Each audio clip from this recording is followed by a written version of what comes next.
Welcome to A Corporate Time with Tom and Dan. I'm Tom. I am Dan. Samantha, our producer's here. Hello, Sam. Hello. You're wearing the best hoodie we ever made. Or hoodie. The nice best. And soft. That is my favorite hoodie. Oh, what? You didn't get a compliment and you got upset? No, I was just looking to see which one it was because I have so many Tom and Dan hoodies around here that I wear different ones. I do leave too. them all around everywhere. You know what I like? I like that new one we got. That's my motorcycle hoodie.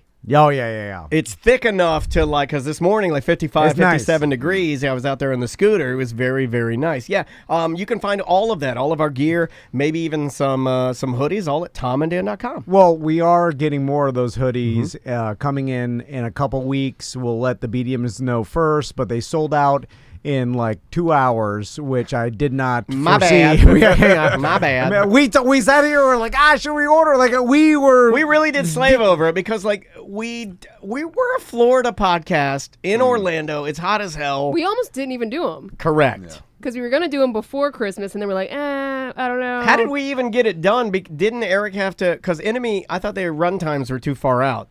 Or did they squeeze it in because they're nice and they like us? Well, basically, I was like, just order 100 and hopefully we'll sell enough to break even. And then it's sold out. Yeah. And then people are mad and people are emailing us. They're like, I didn't get my hoodie. You're an idiot. And then I'm like, I'm sorry. 2 hours. And I'm like, whoa. Anyway, so we have more. 100 more. Yeah. 2 more hours. You have 2 more hours. Because I don't want to order. Because then if we have to pay to store them, then Eric's putting them in the storage. You know what happens? The one time we order enough hoodies for 10 hours of hoodies, then you MFs don't buy them. and then we're stuck with 8 extra hours of hoodie ordering. Now I have all these other podcasts telling me they're like, all pre-order. What are you doing storing stuff? You idiot. I'm like, I don't know. We're old man podcast now. We have a warehouse that's as big as Amazon that has every t-shirt we've ever made going back until 2013. All the leftovers. Got a bunch of smalls in there. You know, we should have just pre-ordered those hoodies. Now that I think about it, that would have been. We could have made them better too. We could have upscaled them. Do a little flash and dash on the inside of them. Write that down. Write down. You know what? Write down pre-order and write down pre-tape. Write down pre-taped. Nas and Woodsy is here from Groove Soaps. How you guys doing?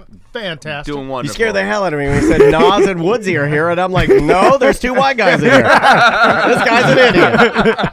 I just read what's written on my paper. I don't see anybody other than 2 white guys on our couch. And Listen, whatever Samantha says her names are, I just say it. She could have wrote down anything. I would have said it. I'm going to sabotage you one day. Yeah, well, you can. You can, because I'll never question you. I'll follow you to hell. Wait a second. Wait a minute. So you're following Samantha to hell, and I'm following you to hell? Yeah. One rule circle of hell. Okay. One ring to rule them all. Yeah. Got it. All right. So how is the soap business? It's been fantastic. Yeah. In fact, from our last collaboration, we were kind of showing up today to give you guys the $500 that to go into Yellow Brick. Oh, okay. So, I see you, Michael Scott. You got a giant check. Yes. I love it. That's I've always great. wanted to, follow in the footsteps of Ed McMahon. Groove Soaps giving Yellow Brick $500 from the sale of soap. Thank you, guys. That's really neat. Now, technically, that novelty check cost $250, so we had to deduct that from the Yellow Brick. Yeah. It came straight out of the charity funds. Yeah. So $500, but the check is important. That's funny. So thank you guys for doing that. Yeah. And thank you. guys. Thank you Thank for you. helping us out. Did you hide any things in the? I saw the check number on the bottom. Did you hide anything in there? No. A couple of 69s. The Da Vinci Code, 8008 It's a cipher. 5. That's we'll let the boobs. internet figure it out. Yeah. It's a discount code. If They're you can good at figure the it out. conspiracy stuff, so we'll let the internet figure that one out. Gotcha. So, tell me about, I know that with supply chain issues, every one of our sponsors is dealing with it and stuff, and does that affect the soap business? Sure does. Actually, when we made your guys' soap, that was pretty much the end of our batch of oil, and we had ordered another 2,000 pounds of raw oil, which is a little ton of oil to ship in, and that was back right after we saw you guys in November, and we weren't able to get it till just 2-3 weeks ago because of supply chain issues with procuring some of our oils. And that's not very fun. So we kind of had our hands tied behind our backs with making some new stuff, but in that time, we just hit the ground running with whatever we could do, and we kind of redesigned the company from the ground up in the way we're going to be doing soap here forward, fixed away how long it takes us to make soap, and kind of streamlined our production. Oh, wow. Yeah, we get some fancy things. I like the idea of you guys saying we've changed everything. Right, we're out of the soap. That's it. Yeah. We're making knives now. Very, very aggressive knives. No, We're washing our custom hands. macrame stockings. No, Every single time I talk to someone about supply chain issues, I'm like, oh yeah, supply chain. Oh god, the supply chain. I have no idea what that means. Me neither. I have no idea Yeah. what that means or why it's affected or why it's bad for. I have no idea. You send us a picture of a boat and be like, this is what we need, and it's stuck out there. And they're like, well, why is it stuck? There it is. Why? Well, start it up and drive it to the port. can I just get a little boat out there? What's the problem? So it affects oil and getting. Sure. That was our issue. Yeah. Yeah. What's the hardest oil or segment of oils? Is it the perfume? Is it the smell? Like was it canola? Canola oil they were having trouble getting? Canola oil. Yeah. Oh my God, I love canola's good for frying things, right? You can use it as a cooking oil. Use it. Yeah, you can use it for cooking oil. But you can use it on your body too. I guess. Oh, absolutely. Yep. What the hell fry is my body. what Yeah. is a canola? Like I'm sorry, I'm a baby. You know what? No. I think that's a good question because isn't it a blend of oils? No. What we use is a blend of oils. Canola is just one of the oils that we use. It comes within from our blend. pressing a seed from the canola plant. It's kind of like a little shrub. The canola. All right. Yeah, all right. I didn't even know there was such a thing as Yeah. that. Kind of the same way they get palm oil. It comes from palm seeds Yeah. and palm seed kernels. So am I correct in thinking that most things, if it, let's say, olive oil comes from olives? You're onto something. Yeah. You know? All right. I got your lingo down. Do people still use the built-in soap dish that I do. replaces a tile in your do. bathroom tiles, and then you know? I personally do. I do too. That's every morning I did with you guys this morning. I grabbed my red. That was or his wha- greeting this morning. Or what's Yeah. left of it, because the slab that I have of your soap has whittled down to the point now where it's red, so it's odd looking. It does look like a red dagger, a shard of a red dagger, and and I set it right on my soap dish. And I have to clean my soap dish though; it gets a little. See, you were saying before you like to just kind of get stuck to it and just like rub it. Like Yeah, just rub the top. Oh my God! What, like the log at the like you're at the Apollo? Yeah, rubbing the log. Because I don't have the like in our shower. There's no bathtub attached to it because You got a cool shower. because I'm not poor. Yeah, he's got one of those sexy bathrooms. He has a sexy he and his wife. Tell us more. He and his wife have a sexy bathroom, and they went full on like porn bathroom where it's like everything is Nice. see-through, everything is Mirrors neon, everywhere. Yeah, I do. everything is Water brushed aluminum. Water like rain, like straight from the top. Yeah, he has like the waterfall. that's It's glass square bricks that Yeah. are stacked. Yeah. It looks Commando. like it's porno Legos. Yeah. So it looks like you sneezed in a space mask. Is what Oh, it looks like. yeah. It's mold crazy. No, it's not. Well, How's the tile? Did you get some Mold. water behind it? And that whole thing. Oh no! Every day I have to turn on a tiny fan that sits on the back of my toilet. This is serious, and this is driving me insane. I'm sorry to complain. you have to. Okay, hold on. I have to We're here go. for You you. guys can go outside and smoke a cigarette. we'll be right back. What's happening? So You have to put in a poop fan on your toilet? yeah. So the whole mold thing, like, I thought we were done with the mold. I'm asking serious questions here. I thought this is months ago. Dude. no, nothing. Everything I complain about still goes Okay. on. I just stop because it becomes insane at some point, and Okay. I'm embarrassed by it. Fair enough. But the new thing is because my wife was convinced that we didn't have any ventilation because we don't have any bathroom fan in there. I got to get someone Put to a fan install. in there. Let's get Bracken to put a fan. Like the one we have in here. We got an upgraded fan, and it's really nice. Before Yeah. you guys leave, take a bowel movement. The problem is, like, advice. I have to just spray it into the attic. Then she's like, or cut a hole in the roof, or we just got the Yeah. roof done. So then you have to go through the side. It's more complicated than just putting the fan nobody's ever done into the toilet. No. Put a fan in the floor that sucks the farts down into the ground. Yeah, just jackhammer all the floor up. But so anyway, there's no ventilation. So my wife, paranoid. First there was the mold, then we brought in the mold man. 1-800 water damage, and they came in. He set up his mold thing, and he's looking at me. He's like, "No mold." He's like, "Should I tell her? She's crazy." Yeah. And then I'm like, "No, don't tell her." There's no mold in it. You do have a sexy bathroom, though. Man, this is a good bathroom. He set up some tripod that takes the mold spot, this whole thing, just to convince my wife there's no mold because she's like, it smells like mold. Did he tell her there is absolutely no mold? And did she go, I don't know? Yeah. She's crazy. That's not fair. She didn't do that. Yeah, she did. And then so when the guy left and said there's no mold, she's like, I still smell mold. My nose doesn't lie. It's Shakira of noses. It always goes. God, so, if you had the choice between hips don't lie and nose don't lie. I know. So then she ordered this tiny. It's like an industrial fan that's like super powerful. That now sits on the back of her toilet, like a shop fan, but it's tiny. But it's shop loud. Fan. Like, so you have a little person. I'm not joking. Little person shop fan. So if you had a little person welder, he would have a little person shop fan. It's louder than the nighttime waves that my wife sends at night, so I have to hear the wave sleep sounds, and then I hear the fan, the loud ass shop fan. But all night long she has to run it because after we take a shower, it's so steamy. Wait, it's steamy It's steamy all night? Yeah, How much steam are you producing? Like hot shower. Are you cooling uranium? Like, what is happening?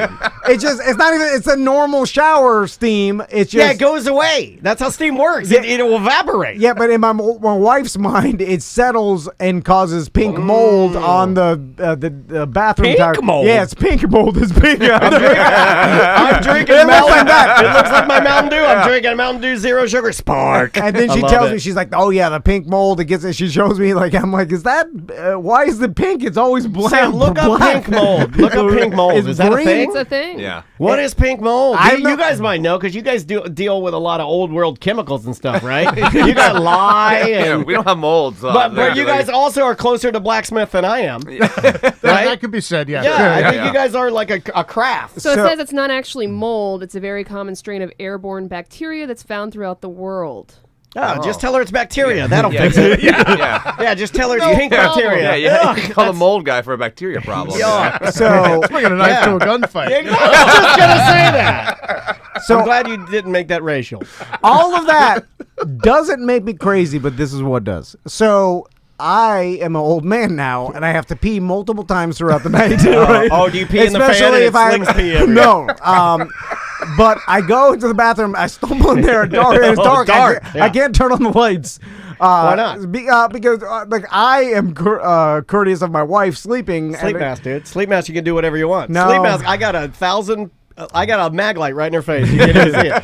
Can't even see it. She won't wear it. She's too paranoid or whatever. I don't know. It's hard to fight with a sleep mask on. That's true. Yeah. So I have to go in there and then I have to. It's the middle of the night. I pee sitting down. Right. Smart. No. Hold on a second. Yeah, Not because fair, Sam. That is smart. Well, That's keeping it in the bowl, and I support that. Yeah. Because splashing. it's dark. I can't even see. But laughter is cute that she's like bullying you. I'm just imagining him sitting down to pee-pee. It's embarrassing. I don't want to admit it. Every time I do, I think my pop-up is watching me from heaven. Your boss doing that. Jim Jeffries did a bit on it. Then I'm totally adopted that after I heard Jim Jeffries' bit on it. Because even my pop-up, when he was 90 and had a broken neck, would not sit down. I'd rather live on my legs than die on my knees. He's like, You know who sits down to pee? A goddamn commie. yeah. So it'd be very disappointing in me. Anyway, and then when I sit down, fan blowing on the back of my head. blowing your hair emo. Pushing your hair emo. Looks like a rock star, though. So when you get done, you step out, you look like Davey Havoc AFI 2012. And then I sit there mad as the fan blows on the back of my head loud. And then I'm like, I have to live like this.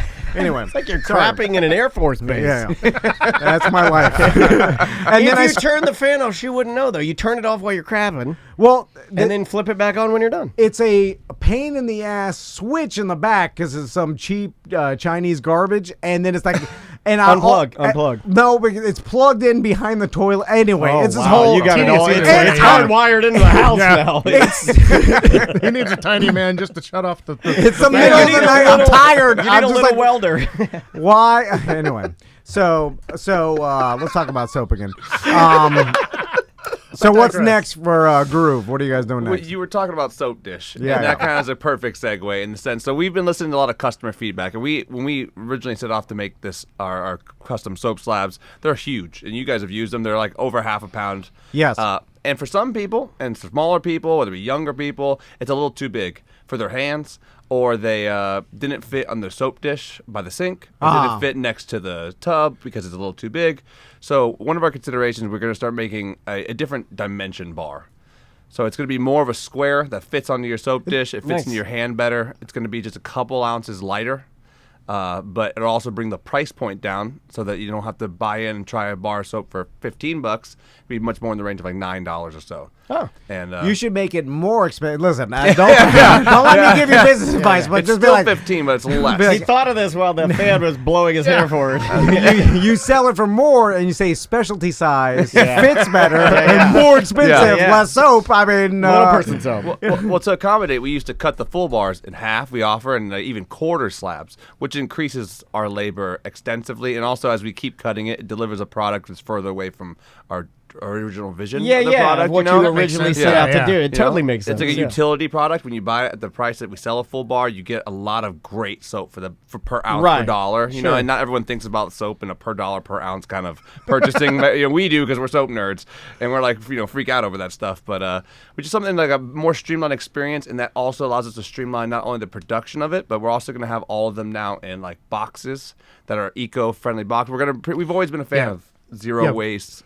Trying to keep that in our whole thing. There's not much waste in the Nice. soap that we do, but obviously with a plant-based soap, trying to keep it environmentally friendly and that whole zero waste kind of thing. So, we're gonna go.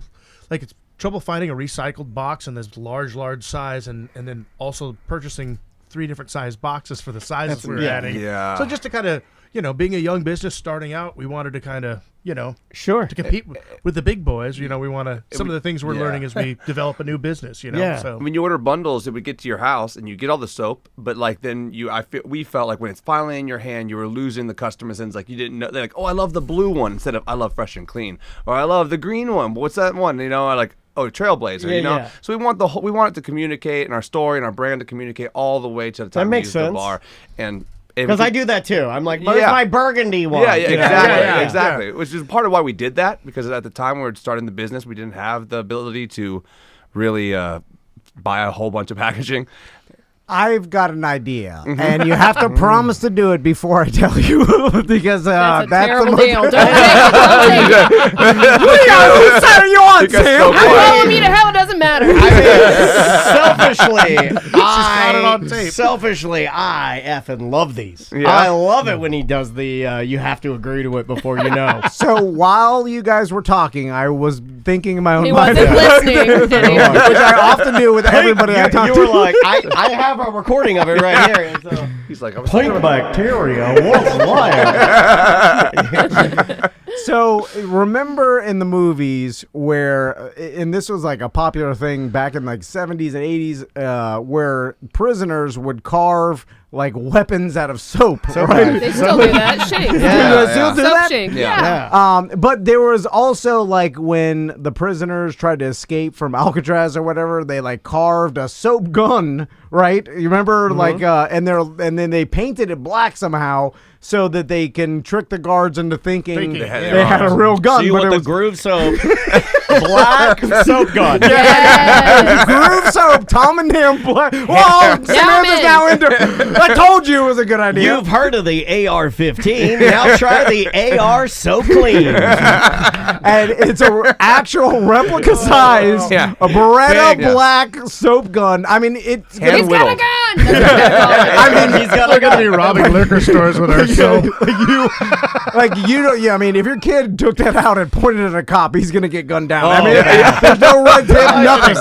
You got to. It comes with a warning, like, do not point this at a cop. Do not brand it soap. You will need get a special you will box need to that's wash just the the warning. blood off your hands. So, do you have the ability to do that?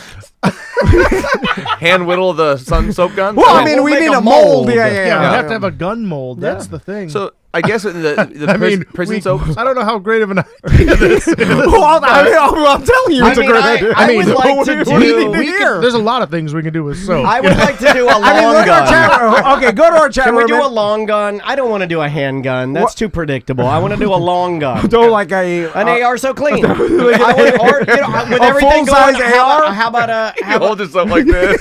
how The shower, you just like rub it how on about you. a Kalashnikov? Oh, like an AR or what is that called? AK-47. AK-47. That is. It seems like a bigger, longer clip. Well, it gives you more options for color though, with the wood stock. And, Okay. you know, I'm a visionary here. What would that run to get a full size AK soap gun? I mean, what do you think you would have to sell that Honestly, for? we'd have to inquire on what it would cost to get an The AK molds. mold. But let's go the full distance and make people get a license before and make them wait 7 days. Take soap Fingerprint classes. and stuff, Yeah. background Go check. through a mental Mental evaluation. You have to get a concealed carry permit in the state of Or you Florida. can come see you guys and me and Tom out of the fairgrounds, and we'll give it to you on site. Just give it to you on site. We don't care. No waiting We're period. selling soap out the trunk, you know. Yeah, we'll just give them out to everybody. All right, so we'll put that on the back burner. Soap gun, write that down. I do like how happy it made you, though. Thank you guys for partnering with us, and we'll do it again. And maybe with the soap gun, we'll come up with some ideas. It would look really weird. Somebody mentioned this in the chat room, and my imagination's going crazy. How odd would it be to see me nude rubbing a gun all over my soapy body? Right? I'm telling you. I mean, You might have something going there. You know, I mean, to the gun nuts, and we have Have guys the- that oh, love have- guns on that listen to our show. Those guys would love it. there's 700 people involved in the Tom and Dan Outdoorsman page or Okay. whatever. Half of them will buy a soap gun for sure. Wow. And their wives are mad. They'd hate it. You're like, my son. Imagine But if you I know what bought they home a like? soap gun and they gave it to my sons. I'd be like, whoa! Oh, your wife would be so mad if you think you got a bad fan for your pink mold now. double fan. yeah. So where can people find Groove Soaps again? So, yeah, you can go to groovesoaps.com. We also have Groove Soaps on all social media, Facebook, Instagram, TikTok. Right now, we're actually doing a spring clearance sale. Nice. So you can build your own bundle with every slab that we have on the website. You get over 30% off. So you build wow. you have to pick 6 bars, but pretty much it'll. Is this part of the new branding? You guys Yeah, we're gonna clear out we're gonna everything. Clear out and- the old stuff. Oh, I love out it. with the old, in with the new kind of thing. but it's still awesome soap. Yeah. So Yeah, if all you're- Yeah, yes. all it's our the same formulas are soap. going to stay the same Yeah. and everything Just- like that. We're just redoing the packaging a little bit and the sizes So and it's stuff like that. it's an So- easy way for you to cheat these guys out of their great soap. yeah. It's gonna be like we said. You pick 6 or more of your choice, and you'll get it for 30+% off. So That's around awesome. like $60 for 6 bars, depending on what you pick. And Yeah. we do free shipping on top of that, which saves you another like $10. And it's enough soap. I mean, our full size bars. You guys, I mean, I'm still You've using had it it. since Oh, November, yeah. right? Yeah, I've had it Forever, since so- November. You know, they- I'll have to shoot And these you are still guys- the old sizes that we're shipping Yeah. out. So. Yeah, I'll have to shoot you guys a photo of it. Like I Please. burn through some soap, man. Like I am a soapman. I am not a body washman because Yeah. I find that I get more bubbles that way. I like a bubbly And shower. we have a so- nice lathery bar of soap, and you get super bubbly with it. So Yeah. it's lovely. I like that. Awesome. Well, guys, thanks so much. We'll Thank talk you. to you again Thank you. soon, and you'll hear about the soap gun as soon as we get in, Yeah. some research and development onto yeah, it. we're working on it. Yeah. We're We working definitely on it. want to do another collaboration. I'd like to I don't actually know make it fire a small projectile. That's going to take a little more I mean, effort. nothing harmful, but like a snap and pop. Yeah, Like a yeah, snap yeah. and pop. Yeah, you're right. Putting gunpowder and lye together. I don't see the problem. I don't understand why people just don't like having fun anymore. Yeah. Gunpowder exfoliant. You know? As long It's a as new the, excitement of soap making we never thought of. if the barrel's metal and we have a trigger mechanism, I got it. All right. Maybe we'll send us just some make blueprints. Maybe we'll Yeah. just make the handle soap. We'll be Yeah. right back with more corporate time. Welcome back to a corporate time. What do you guys want to do? I got Balls in nothing, our buddy. court? No, I was You gonna wanna do emails, voicemails? Yeah, let's get Okay. some emails. Let's do emails today because voicemails. I think we're up to date, but a lot of them are about saving lives. That's the new trend. We have trends. And the new trend, it was sit stand. It's been Wi-Fi signal boosters. It's been dowsing rods. And right now, kayaks is a hot one. Right now, we're dealing with people that call in that have either saved a life, and then we got one email from a gentleman I think I printed it for you where he didn't save a life, where somebody died on his watch. Mm-hmm. And well, I don't think it was on his watch, but maybe we're calling him tomorrow. Oh, we are about that. Mm-hmm. Oh God. Okay. First email. Tom gave me the green light. Yeah. I changed my mind. Give me the green light. You're back on now? Okay. This email is actually about White Claw Tracy. On an ACT, you good or bad? Is it a good email or bad? No, it's fine. Okay. On an ACT, you mentioned Tracy and her husband. Her husband has been my boss for 8 years now, and my wife and I met them at the OLE event, and you are correct. He is a great guy, but doesn't get your humor. I'm sure that event confirmed that you are a bunch of childish hooligans like me at 52 with an effed up sense of humor. It's hard not to curse when you are FU drunk. Well, not really. I'll be fine tomorrow. This email has taken me about 30 minutes, and I might have had a flute whistle. Sorry. A flute whistle? Yeah. I've never heard of a flute You know what? whistle. I like flute whistle better. And I love it when guys, hey, if you're writing an email to me, they all come to me, and then I give them to Sam.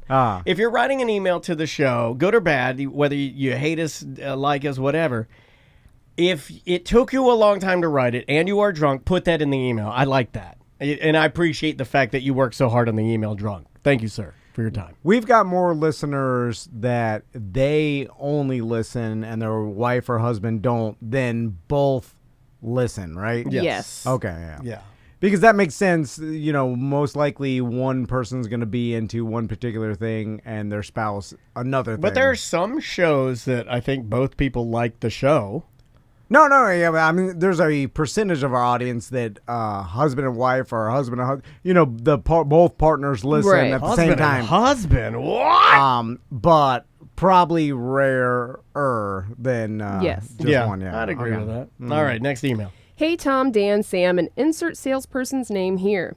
So I was sitting on my couch Saturday morning with my 2 daughters. They were watching Encanto for the 3,000th time, and I'm scrolling through Facebook. I tell both my daughters to look at my phone so they can see a picture of all the snow their aunt has at her house. They are not exactly impressed and want to watch something else on my phone. So while my 2-year-old and 6-year-old girls look at my phone with me, I come across this ad on my Facebook Don't feed. put that on Twitter. I cannot. Yeah, I cannot. That's bad. Now, I know you can't exactly show this on any of your platforms, but let me describe for your listening audience.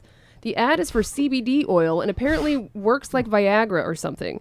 It has a picture of a lady reverse cowgirl on a naked man. Her butt cheeks are spread open to see her brown eye, and there is full penetration happening. It's I aggressive. saw BDM Now, mention that they saw this on the ad. I have a first-hand account of finding this ad on Facebook. How did Same it flip ad. through? I don't know. Same It says, ad. I'm not even sure if this is even safe to describe on the radio. It's pretty shocking to come across, to say the least. Anyway, my cute little innocent girls may never be the same. What would you guys do if something like this happened to you? Can I sue Facebook for anything? Let me know if Mo wants in on this action. The suing part, not the sex part in the ad. So this is the ad, Tom. Oh, man. I see. Yeah, It yeah, is graphic. And it's so... It's not even trying to pretend to be something else. It's not even. It's not... It's hardcore porn. Yeah, I'm sorry How you did even... that pass through the Zuckerberg... I'm sorry you even saw that, lens? Sam. Not that you haven't seen stuff like that, but it's just weird. I printed it out The because I was computer like, missed it. well, this is what happened. So he sent the email, and I'm like, no way. Put it in the email pile. A couple days later, open up my Facebook. Boom, it was there. It's interesting that there are so many times that the algorithm or whatever the software picks up like fat guy with shirt off, and they're like, "This is obscene," Boobies, because boobies. because Right. it doesn't know the difference. Dude, between, that's why Concrete Mike's been in Facebook jail. He said, this is why I was in Facebook jail. I showed Dan in a message. Yeah, he got the same one Toad did. He got the same one we all got, and he sent it to me, and then Facebook flagged the own thing, his message to me, and kicked him off of Facebook. Hold on, you can't send personal messages to each other. No, if they have I explicit think he put it as a post. Oh, he tagged you. I think he okay. put it as a post. Oh, okay, yeah. And then they found it. But isn't that weird? Yeah, it was a thing because I saw it. I guess the software isn't 100% accurate. You know what I'm saying? And there's a possibility that some, this slipped Well, there's by. no like predetermined thing, right? You can just post anything and then they have to actively search to take it down, right? But if you're paying for a sponsored ad, you would think that they would check what's on the ad. You know, Toad got... They probably did, but it just slipped through because I said, like, maybe nothing's 100%, and, like, this is the, 0.01%. He blurred it. He screenshotted it and blurred it and put it in the BDM group. They flagged his account. And that's why we haven't seen him for a minute. That makes sense. That totally makes sense. You didn't blur it. Wait a minute. I'm putting what you guys let my kids see. Also, you cannot sue Facebook. Good luck with that. Yeah, I don't even know You're not going to get nothing. How would you do that? Also, hard. They'll have some kind of technicality because your kids are 6 and 7. You're not even supposed to be on Facebook till you're like 16. So that's on you, Dad. Plus, how are you going to prove damages? It's hard. Like people think you could sue for emotional damage easily, and ask Mo. It's hard to do because you need to quantify it in some way. But send him to therapy and then send the bills to him. Although. How long did they look at it? I feel like if you saw it, you're like, whoa, and you immediately turned away, that their small brains couldn't even comprehend what they looked at, right? Because I feel like if I flashed this image to my sons, like they'd see a butt. They wouldn't know. Yeah, they wouldn't know what it is. They'd see a butt, and they'd be like, oh, butt, and they'd think it was maybe medical just a butt. procedure. They're like, oh, she's having a baby. I don't think. Yeah. I mean, the first time I saw a real one in a magazine, and it was like presented. That's a nice way of saying it. I think I was like, oh my God, this lady's going to have a baby or she's pooping. Like I remember. Like a medical thing. Yeah, like I remember going, because I didn't have a concept of why she would even be offering that up to a man or a woman or any, you know what I mean? Like there's no concept of even that being something I'm into. We would need to talk to some sort of IT person to figure out how the hell that something like that slips by. It was egregious because at first I thought, so here's how it went in my brain. I got one message. This email was the first one, even before I believe Concrete Mike. I got the message, printed it out. Then I get a message from Concrete Mike saying he's seen it. Then I've seen it. I mean, the likelihood now it's probably going to pop up on mine because we're talking about it. I wonder if it will. Is it still out there? Has it been shut down? What's weird is like when something like that happens, there's no like FCC for social media, right? I mean, then radio stations shouldn't be worried at all, right?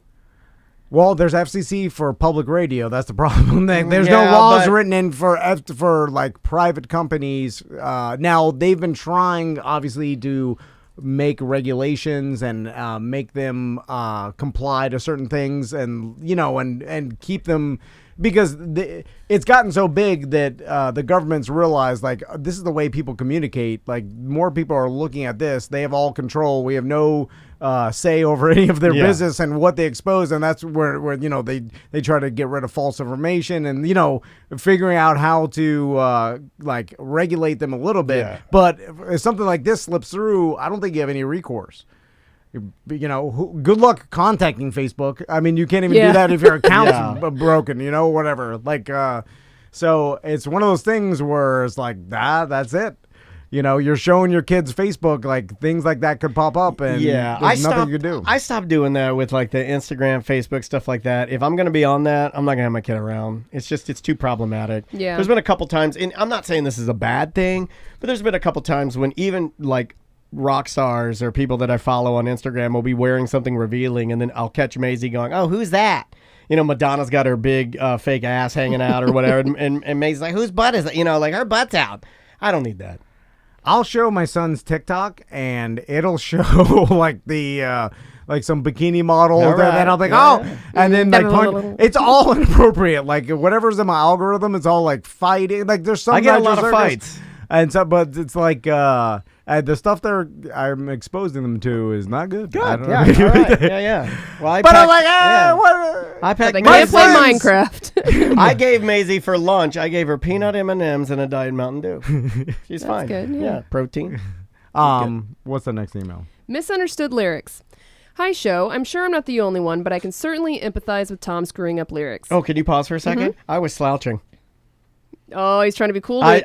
I caught myself doing it, and I just wanted to own up before you started yelling at me. This is what I was doing that last email. I was doing this. Is that The Logan Paul, the Paul You're brothers. You're getting Paulie over there. Am I getting a little Paulie? Yeah. Okay, Little all right. Paulie. I will sit up and I'm gonna sit pay up attention straight. there. I'm Pull your sitting- pants up. Sit up straight. I am No. sitting up straight. My pants are. No, you'd have to be. You'd have to be like this. Is Halfway down the chair? They're like, yo, bro, what's going on? That's how it's all right. All right.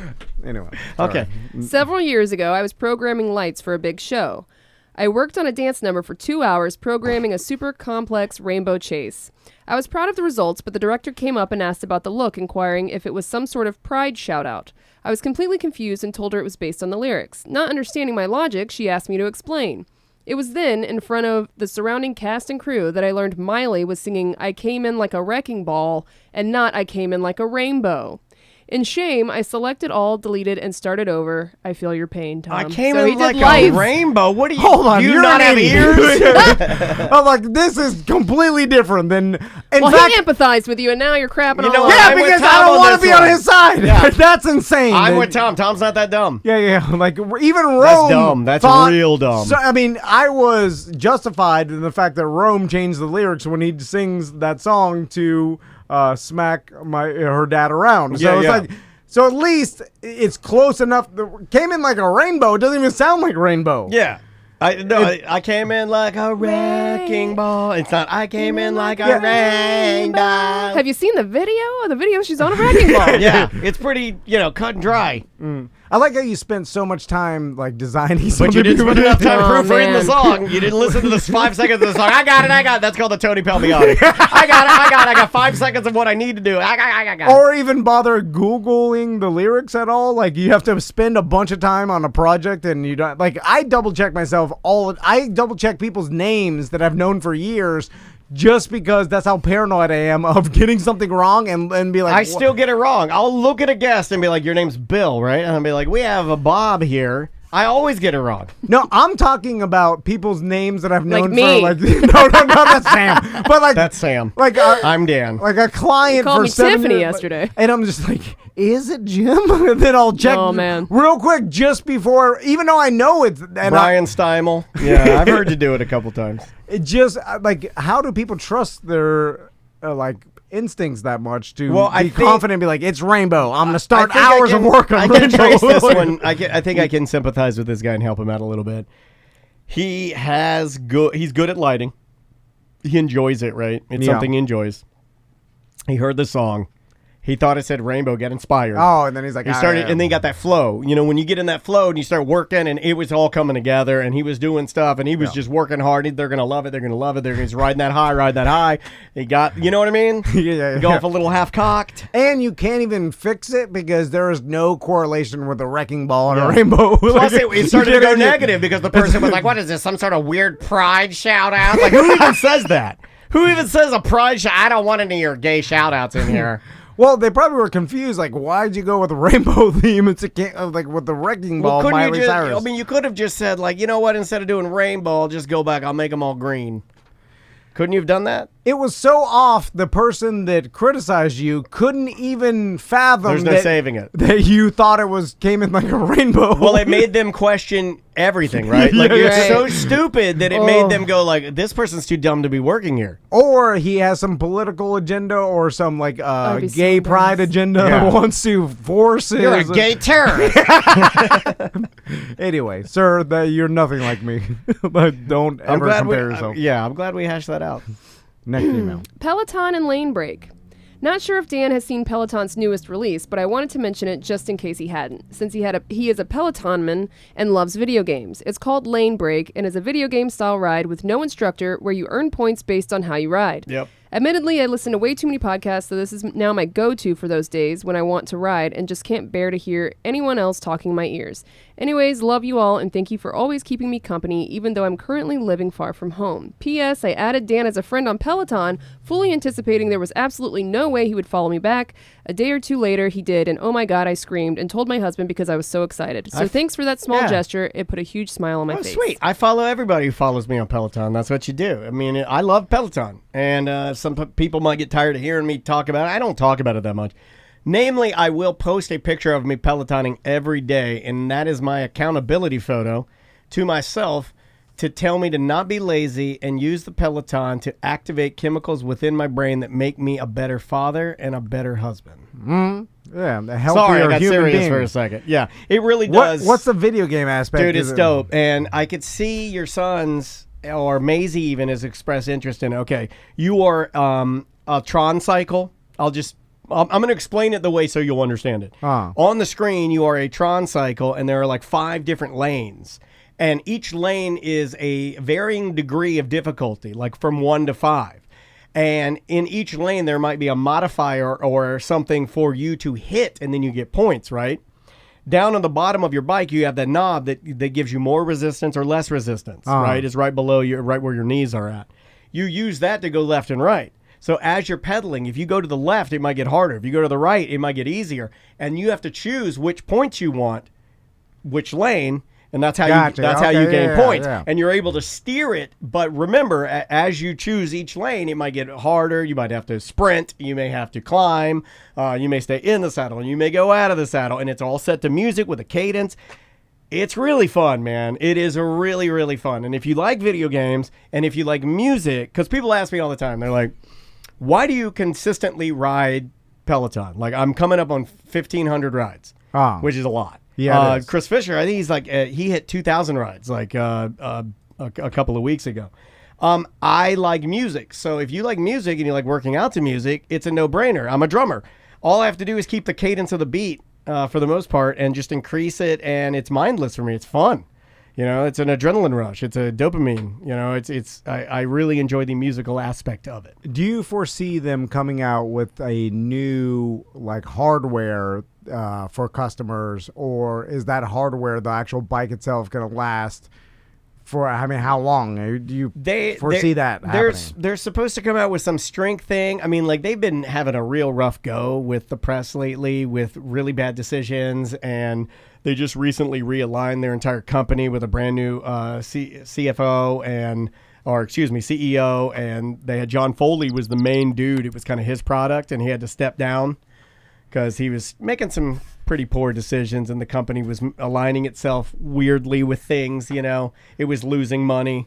Was it all over that Sex in the City, the dying on the Peloton? Pretty much, they grew too fast during the pandemic. And when you grow too fast during the pandemic, and then as things open back up and people go back to the gyms, you know, you're still on this path of growth. And guess what? We're a little more back to normal now. You're not as darling as you were when everybody was foreseeably stuck in their homes, right? Why can't companies have like logical, I guess, fair goals and based on reality? Well, you don't want to miss the risk, right? Like if the pandemic is swinging around, and you have the ability to take advantage of something that could, because they grew to like $1 billion company. They grew to a publicly traded company during this time. Well, so now you have shareholders. If you have the opportunity, I think you got to go for it, even if you know you're going to lose your way and screw it up. I think you got to do it. Yeah, and now you're it'll never come around. Beholden to your shareholders, so you have to grow. And because what I was saying is like, yeah, of course you got bigger during the pandemic, and now there's less growth, so you can't expect the same percentage amount of growth as the pandemic, or even, and you're going to expect some sort of fall after the pandemic, and then, and I guess that's what they're going through now, but you always have to grow by the percentages better and better every year. Mm-hmm. So yeah, that's So they I guess last month they had to tough talk, so they fired like 3,000 people that were working. That's how big they grew. That's how large they got, you know, and they said, we got to right the ship. We're going to get back to core content. Our instructors will continue doing exactly what they're doing, and we're just going to do good content on the bike and the tread and whatever we have. I know that, you know, all these people are obviously smarter than I am, but wouldn't you say like, or think to yourself, I guess there's no way to do it because you're growing so fast, you have to hire more people, and then all of a sudden, but to me, I'll be like, well, the pandemic eventually, whether it's going to end or become endemic in our society or whatever it is, like you start projecting like what's going to happen in 2 to 5 years. That's the thing. Not all projections are correct. Yeah. So somebody probably thought it wasn't going to be this way, but I guess. that's why you reformat, right? You would think like, hey, this growth is going too fast, and we've hired too many people, and when this thing slows down, we're gonna have to. But maybe that's the thing. Maybe that was the plan. It's like we're gonna have to fire these 3,000 people. Is probably that is. I always lean towards that. Yeah, I always lean towards like I think they had Especially when it's a giant company. Yeah, they had the opportunity to make a company that was already big, like a gigantic company, and I think they took their shot, and they're eating the crow right now of like, yeah, you screwed it all up, but did they? I don't know. I don't think so. I think you wait it out. Because their retention rates are in the 90s. So like guys like me that like the product, I don't really care. I'm not invested in it. I don't own any shares. I don't care where the stock price goes. I just want good content. As long as Cody Rigsby or Jess King's still on there yelling at me and they're playing good music, really it's the music. And they got past that. They settled with Spotify. That stuff's all done. So all my music's there. I get workouts with all great music, right? I just did a Tribe Called Quest ride last week. It was unbelievable. Like you're not going to get that anywhere else. So I guess it's the same as like all these stories of companies that go on Shark Tank or Oprah or whatever, and all of a sudden they get inundated with 10,000 orders, and they have to get a factory and get 100 employees to fulfill these orders because you have to fulfill them. It's like $1 million worth of orders, right? So, but then after you fulfill them and you have 30 employees in a factory, you need them to do something more, and then all of a sudden, like the Oprah or Shark Tank thing was 6 months ago, and now everybody forgot. Yeah, and you're gonna fire everybody. Right. Yeah, you're right. But there's no other choice. It's like, well, it's our greatest nightmare here. We've never wanted to grow fast. In fact, we're always like almost like denying growth because there's no way we could ever put ourselves in a position to cut people. That would be terrible. But if a windfall came and then all of a sudden they're like, we're like, okay, you would need to hire 20 people and grow insane and make $1 million. We'd do it. Even if it was like, hey, we're going to have to fire all these people in a year or so. That's business, I guess. Harsh, though. Like hiring someone knowing you're going to have to let them go. Unless you let them know ahead of time this is a temporary job. That's true. That's true. Hard to, though, let employees know that eventually their job's done and keep them motivated to do the job. I won't be carrying boxes today. I'm sorry. You already told me you're going to fire me. Yeah, how much are they going to care if you're like, hey, this job's only going to last a month? You're like, well, guess who's not working very hard? True. You don't have to be a seasonal position. Anyway, all right, we'll take a quick break, and we'll be right back with more Corporate Time. Welcome back to A Corporate Time. So Joey Mazant is here. How you doing, Joey? Really good, sir. It's great to see you. So I was going to play your intro. You don't have to. But then I realized, really, I came up with the parlays part of Parks and Parlays. Parks and Parlays. Because, I like gambling, but I don't really gamble on anything else but the NFL. And now the NFL's over. I kind of forgot about, it's my other break. It's like my break. Oh, you take a break from gambling. Yeah, because okay. now there's plenty of things to gamble on, but I don't have the time to invest into learning about college basketball and all the other stuff I need. So it's like I do take a break. So do we have a parlay? How do you feel about soccer? No, okay, I like that. Okay, so play the intro. I gotta get it. I was hoping you guys would go a little longer because I can't find this damn intro. That's fine. Sing it live. Do it live. Yeah, just do a little bit of a live. Yeah.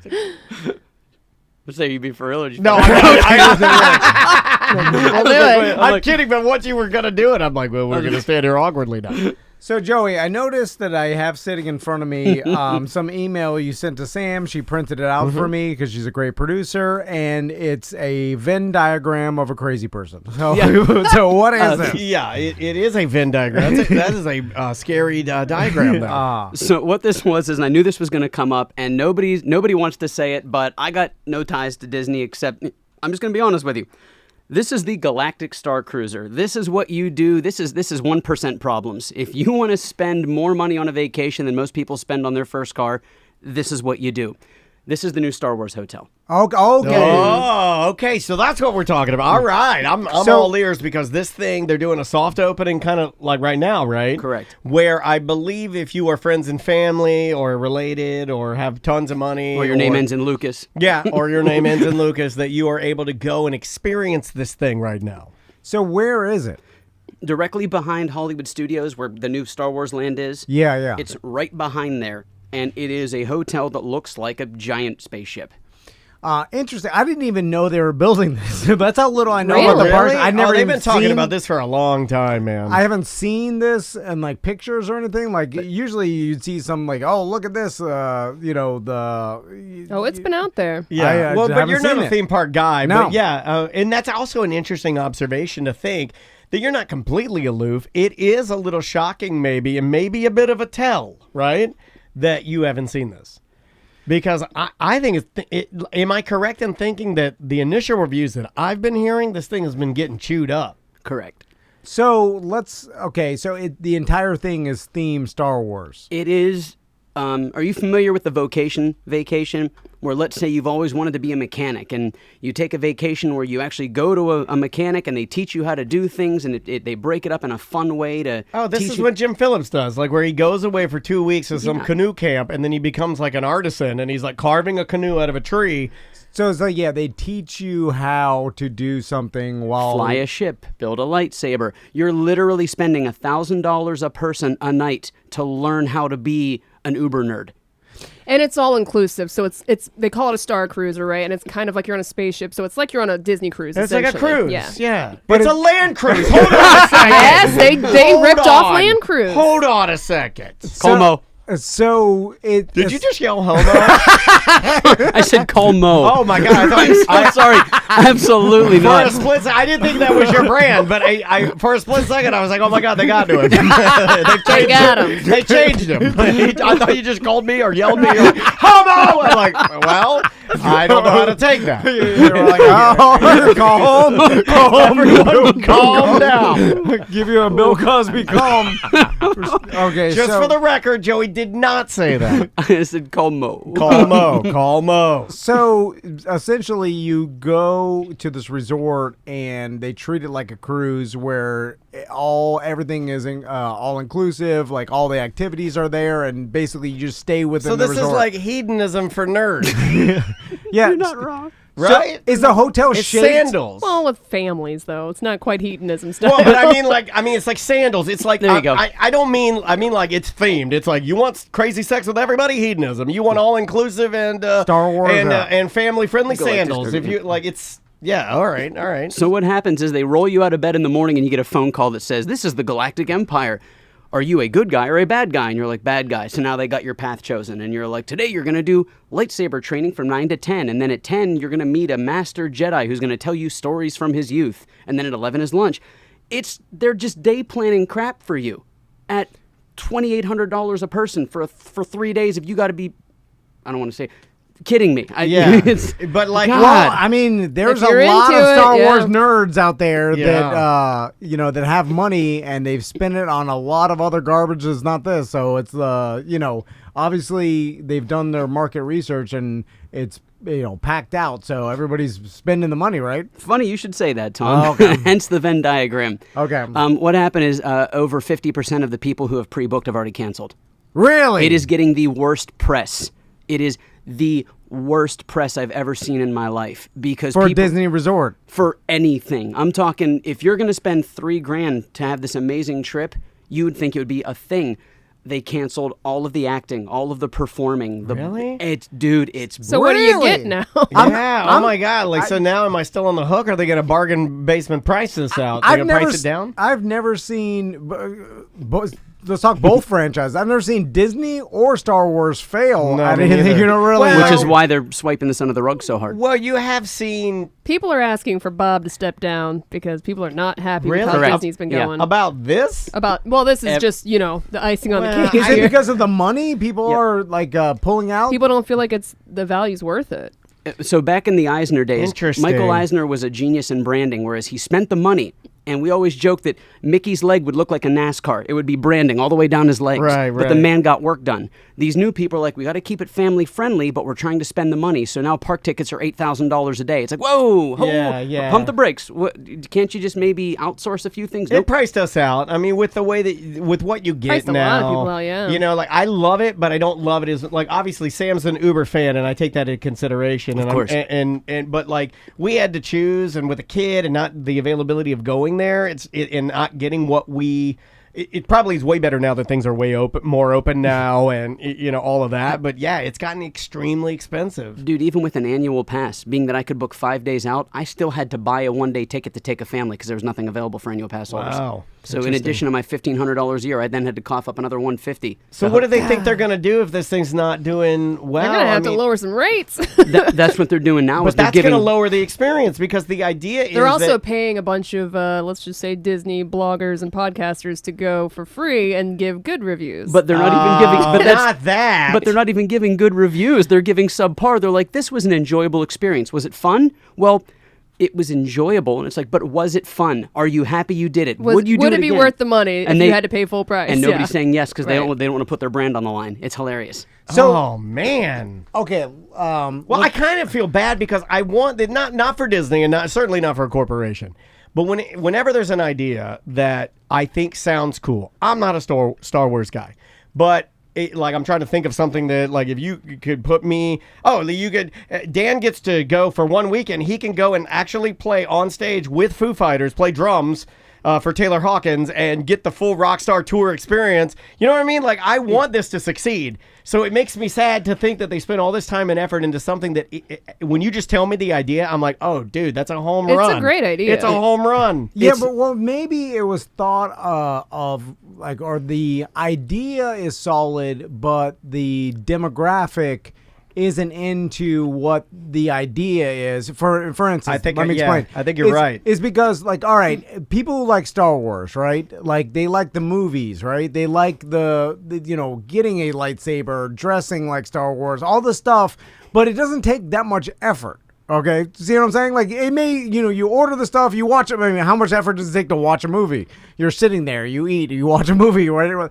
And then now they're like, oh, well, these people are going to be interested in going to classes, having an instructor. It's a step beyond. Like, it's a step too far. Yeah, and then they're scared. You got to wake up at this time and go to this lightsaber, and they're too fat and lazy. I'm just honest. He's not wrong. I like sitting and watching movies. I don't want to go to a boot camp, a Star Wars You boot also camp. got to sleep in bunk beds and stuff. Check like it you're out. on a tour bus. There is a reason Seriously. that, was it Royal that did freestyle cruising or freestyle dining on the cruise? Or I think it's they call it freestyle cruising, where all the things that you want to do, you just do them when you want to do them. You don't have to be, the hairy chess contest was at 9 a.m. and we missed it. Oh, the Pugil stick fight, that was at 11 a.m. on the Lido deck. We missed it. Bingo, we missed it. No, they've gone to everything's open. We'll do it every 5 minutes. We're running some stuff. Well, stop by. It's cheaper that way because you have to, think of all the shows. It would be very disheartening to work on a cruise ship and then have the tribute to America going on in the Bordeaux dining room, right? And you look out there and there's 7 people sitting there, but you got 90 Russian performers that still got to go out there and dance, right? Yeah, it's insane. We're an on-demand society, and we don't like other people telling us what our schedule has to be. Maybe that's a part of it. Especially if you're dressed like Jar Jar Binks. So I wonder why because the land cruise idea seems like I like that you're calling that. Good job. It's Paul Mo. Like, we did it because it was the middle of a pandemic and there was no going on cruises. But if you just took, let's say you built a resort that is exactly like a cruise ship and has the stuff, it just doesn't go anywhere. Even though, cruises, they go to Nassau and they go to the same places you've been a million times, but the fact that you're in the middle of the ocean and actually moving there is an element of hey, I'm on an adventure, or I'm on I'm traveling, right? There's something more to, because the other part of the cruise is just a bunch of garbage, Walmart garbage, it's these cheap buffets and cheap shows and cheap drinks, which people like as long as you're on a adventure. Yeah, no, you're right. You're right. Traveling somewhere. I agree with that. You're gonna get hard pressed to get me and my family to go and stand in a buffet room and eat and sun ourselves, swim in a pool, and sleep there. But if it's moving to Puerto Rico, I'm on board. Exactly. I'm okay with it. There may I'm be- okay with that. and- Puerto Rico's pretty dope. Right. My favorite place. What's interesting about this is with the billions of dollars Disney has and the billions of dollars the Star Wars brand It's the has, biggest franchise. You would think 4.2. you would think they would do a lot more R&D into this before they went this far to launch something that didn't work because like What like are I they said, I've saying? never seen Disney fail in something. What are they saying? Are they saying anything, Disney? What they're saying, they're hiding it all because they can't find the right celebrity to get behind it because the one celebrity that they did stick out there did a YouTube video, and we are in a society of trolls, fam. Like they just lit this poor kid up. This like 22-year-old Disney icon was like, check out this amazing experience. People are like, this is lame. This is the dumbest thing I've ever seen. Is this the best you could do? Is this my money? Is this blah blah? Is he like a young Disney actor? or Yeah, and something, I feel or- bad because he's a kid, man. And I know that they're hard sold and they get that they're gonna. But that kid was trolled. Like God, poor kid. Did they? Okay, so is the whole thing lame or is it too expensive or what's the thing that everybody hates about it? As the king of segues lights up for this nice little diagram, Disney has catered to 3 types of people: people who love Star Wars, people who love cosplay, and people who actually have enough money to afford this. So, Star Wars and cosplay people can't afford the hotel.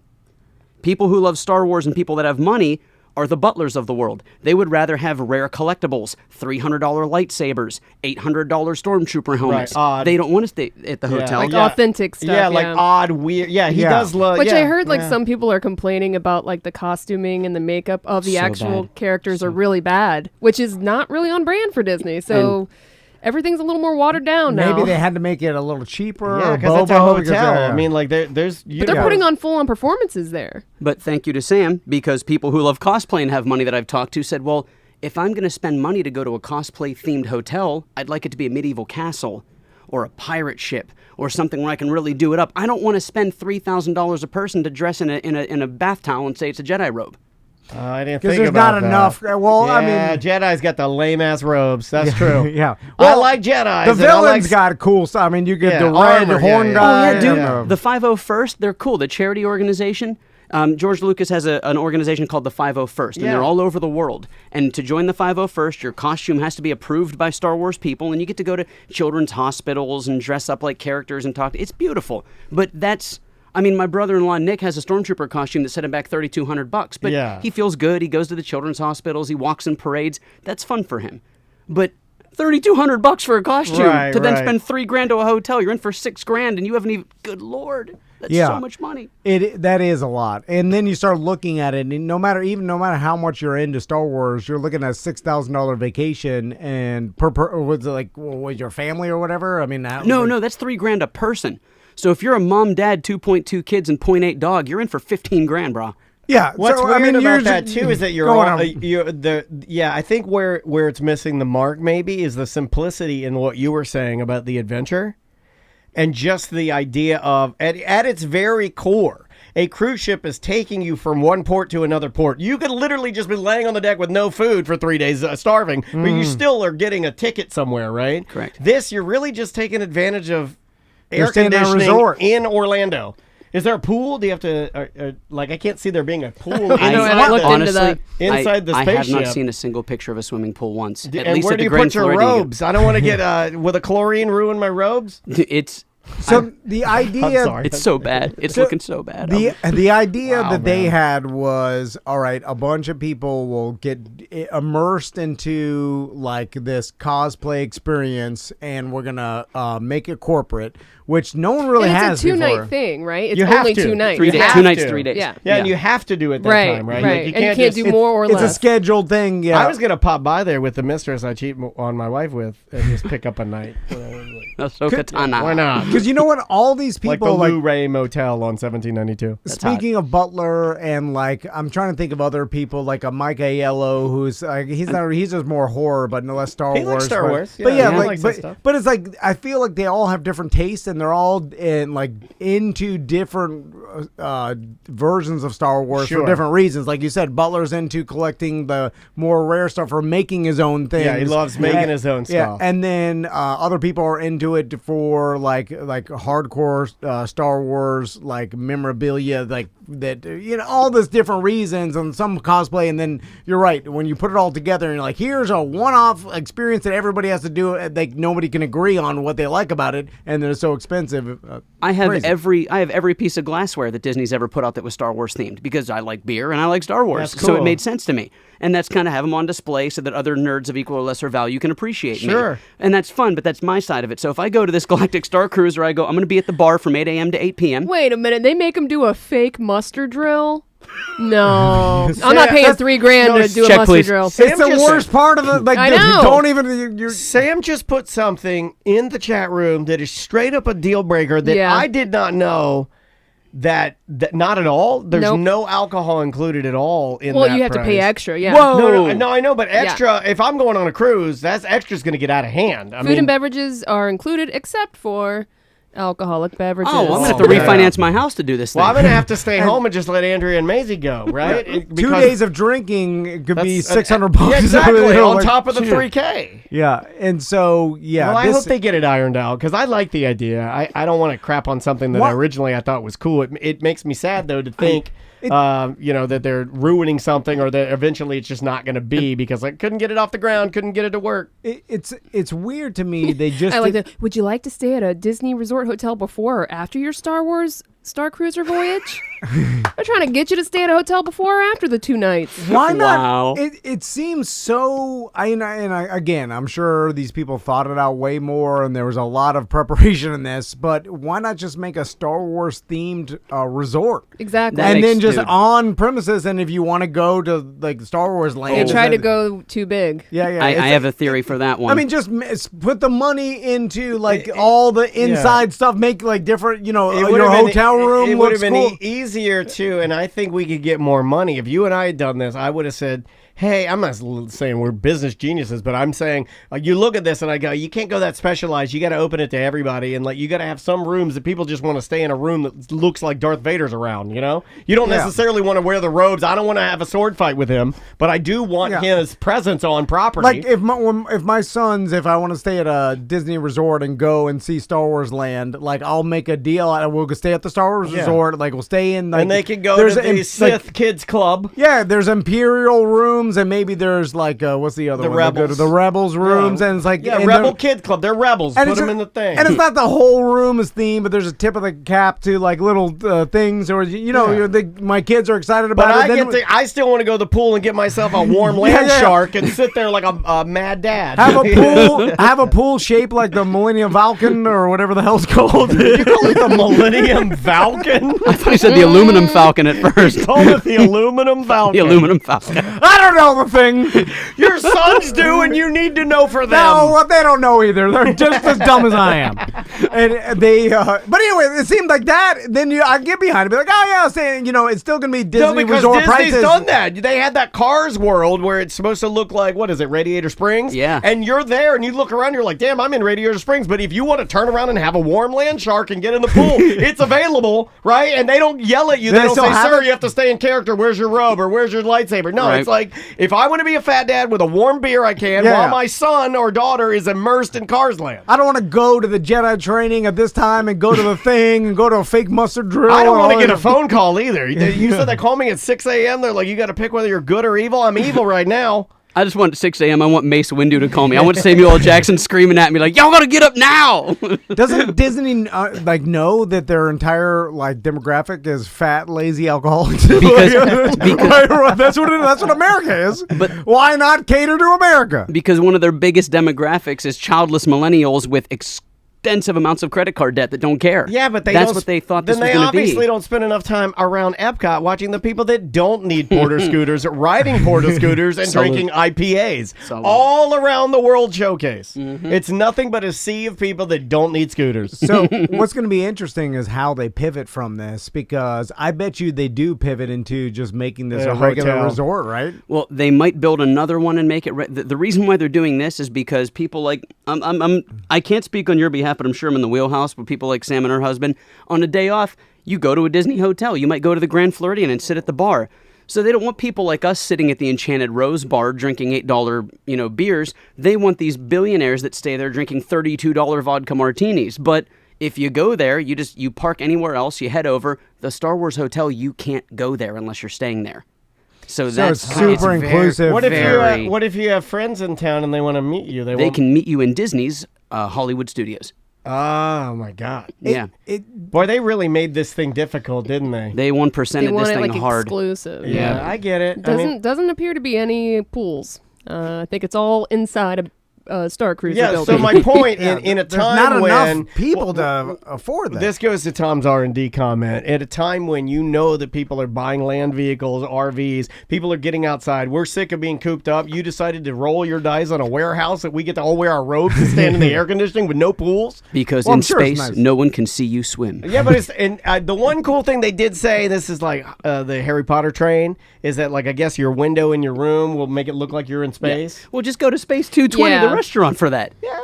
Well, you could have done it. You're right. You're right. I'm just trying to say something positive. I'm sorry. I mean, I'm sorry. Listen, I appreciate I'm you. sure if you could afford it, like if money wasn't an option, then I'm sure this is cool. Yeah. But if you are scraping together to try to afford this because you really want to do it, then you're going to be disappointed because you're immediately going to have buyer's regret no matter what. Is you spend $6,000 for you and your nerd wife to go to this thing, and then you're like, well, and then I'm buying drinks, and then I'm forced to go to all these things, and it's like, man, $6,000. I guess one of the highlights is that you basically get essentially like a lightning lane pass to all the Star Wars rides. I can get you that for $8. For $8 a person, I'll buy it for you. It's and I'm surprised. I've rarely seen Disney fail like this. The mark, missed the mark, but that's just the hotel. I just had a family of 5 that I took to Hollywood Studios just to build lightsabers and droids for 3 kids. Cost them $1,100. Oh my God! You're going to be doing this. This is why you will. Yeah, you will. I get a one wheel for that.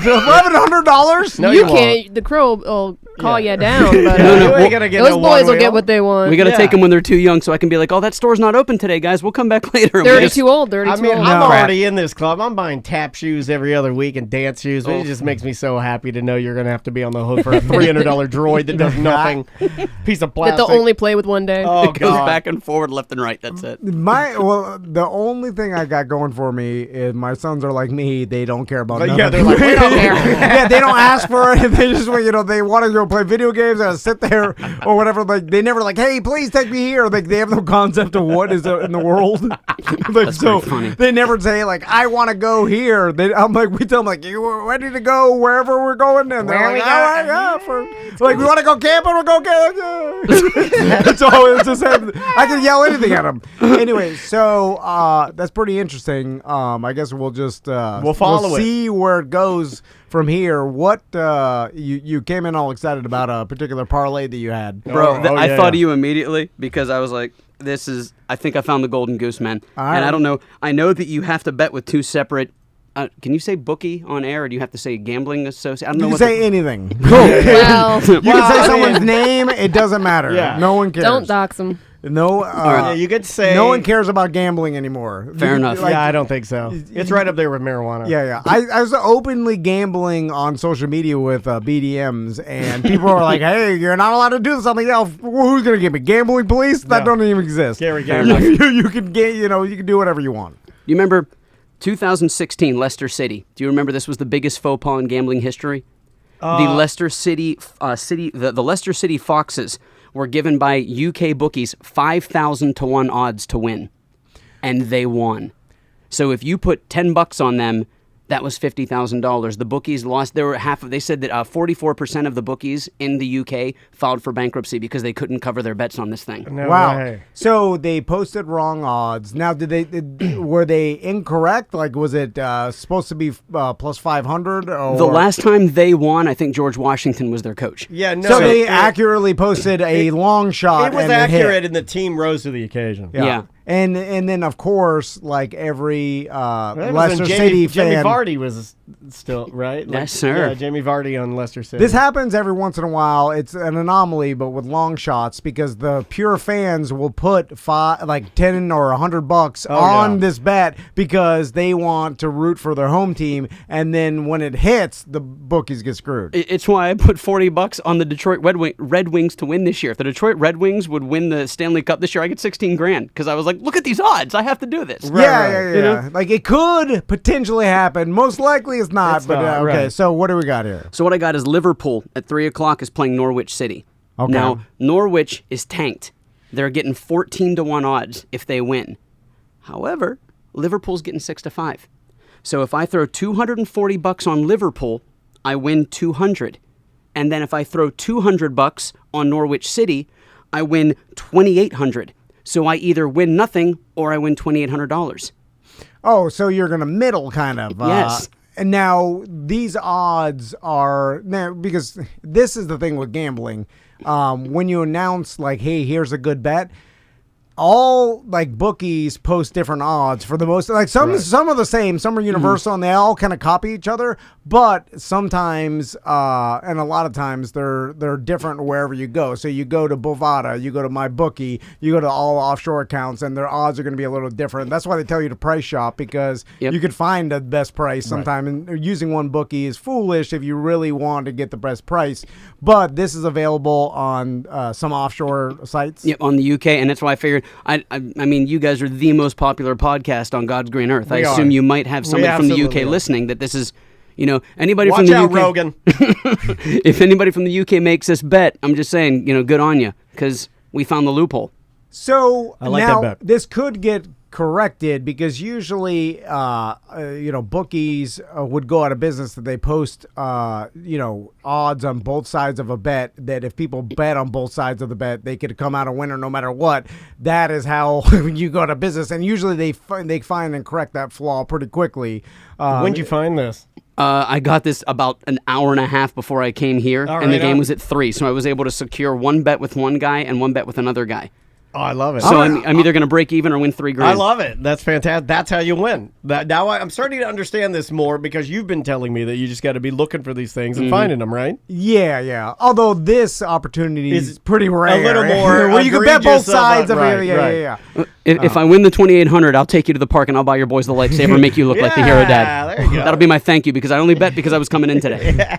Also unlikely if the team is tanking. But they're garbage. But in soccer, it is more likely, I would feel, and I don't know this to be a fact, but I feel like underdogs in soccer can win easier than underdogs in other sports, because it is hard still to score a goal no matter what your opponent is. I think the level of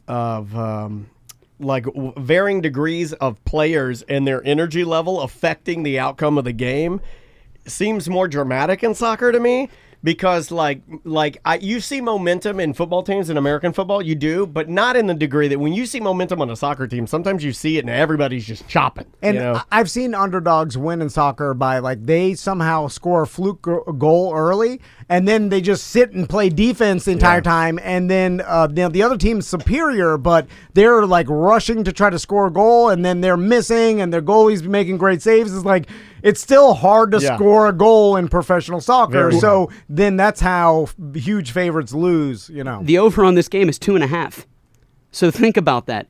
2.5. If 3 goals are scored the whole game, as long as 33% of the goals are scored by the guy we need, we win. Yeah. It makes sense to me. You're doing it right. I like that bet, Joey. Thank you. So how do people contact you if they want to go on a tour? They want you to show them around the parks. How do they do that? Just give me a shout. I am at the Joey Mazant on all social media platforms. Make sure that you go to YouTube and you check out the Tom and Dan page. You can see anytime I've ever been lucky enough to guest star on this wonderful show. You guys put me on the page. Subscribe to Tom and Dan, like Tom and Dan, share Tom and Dan on Facebook. Tell all your family about it. Oh, he's too nice. And then after you're through watching the entire Tom and Dan catalog, you hop over to mine. Thank you, you make Tom uncomfortable when you do that. Look at how uncomfortable he is. Real quick, last theme park question. Sure. Have they finished the Mario Brothers? Is that Universal? No, What is that's that? Universal. No. So what's going to happen there, and we'll talk about that in a few months whenever it gets off the ground.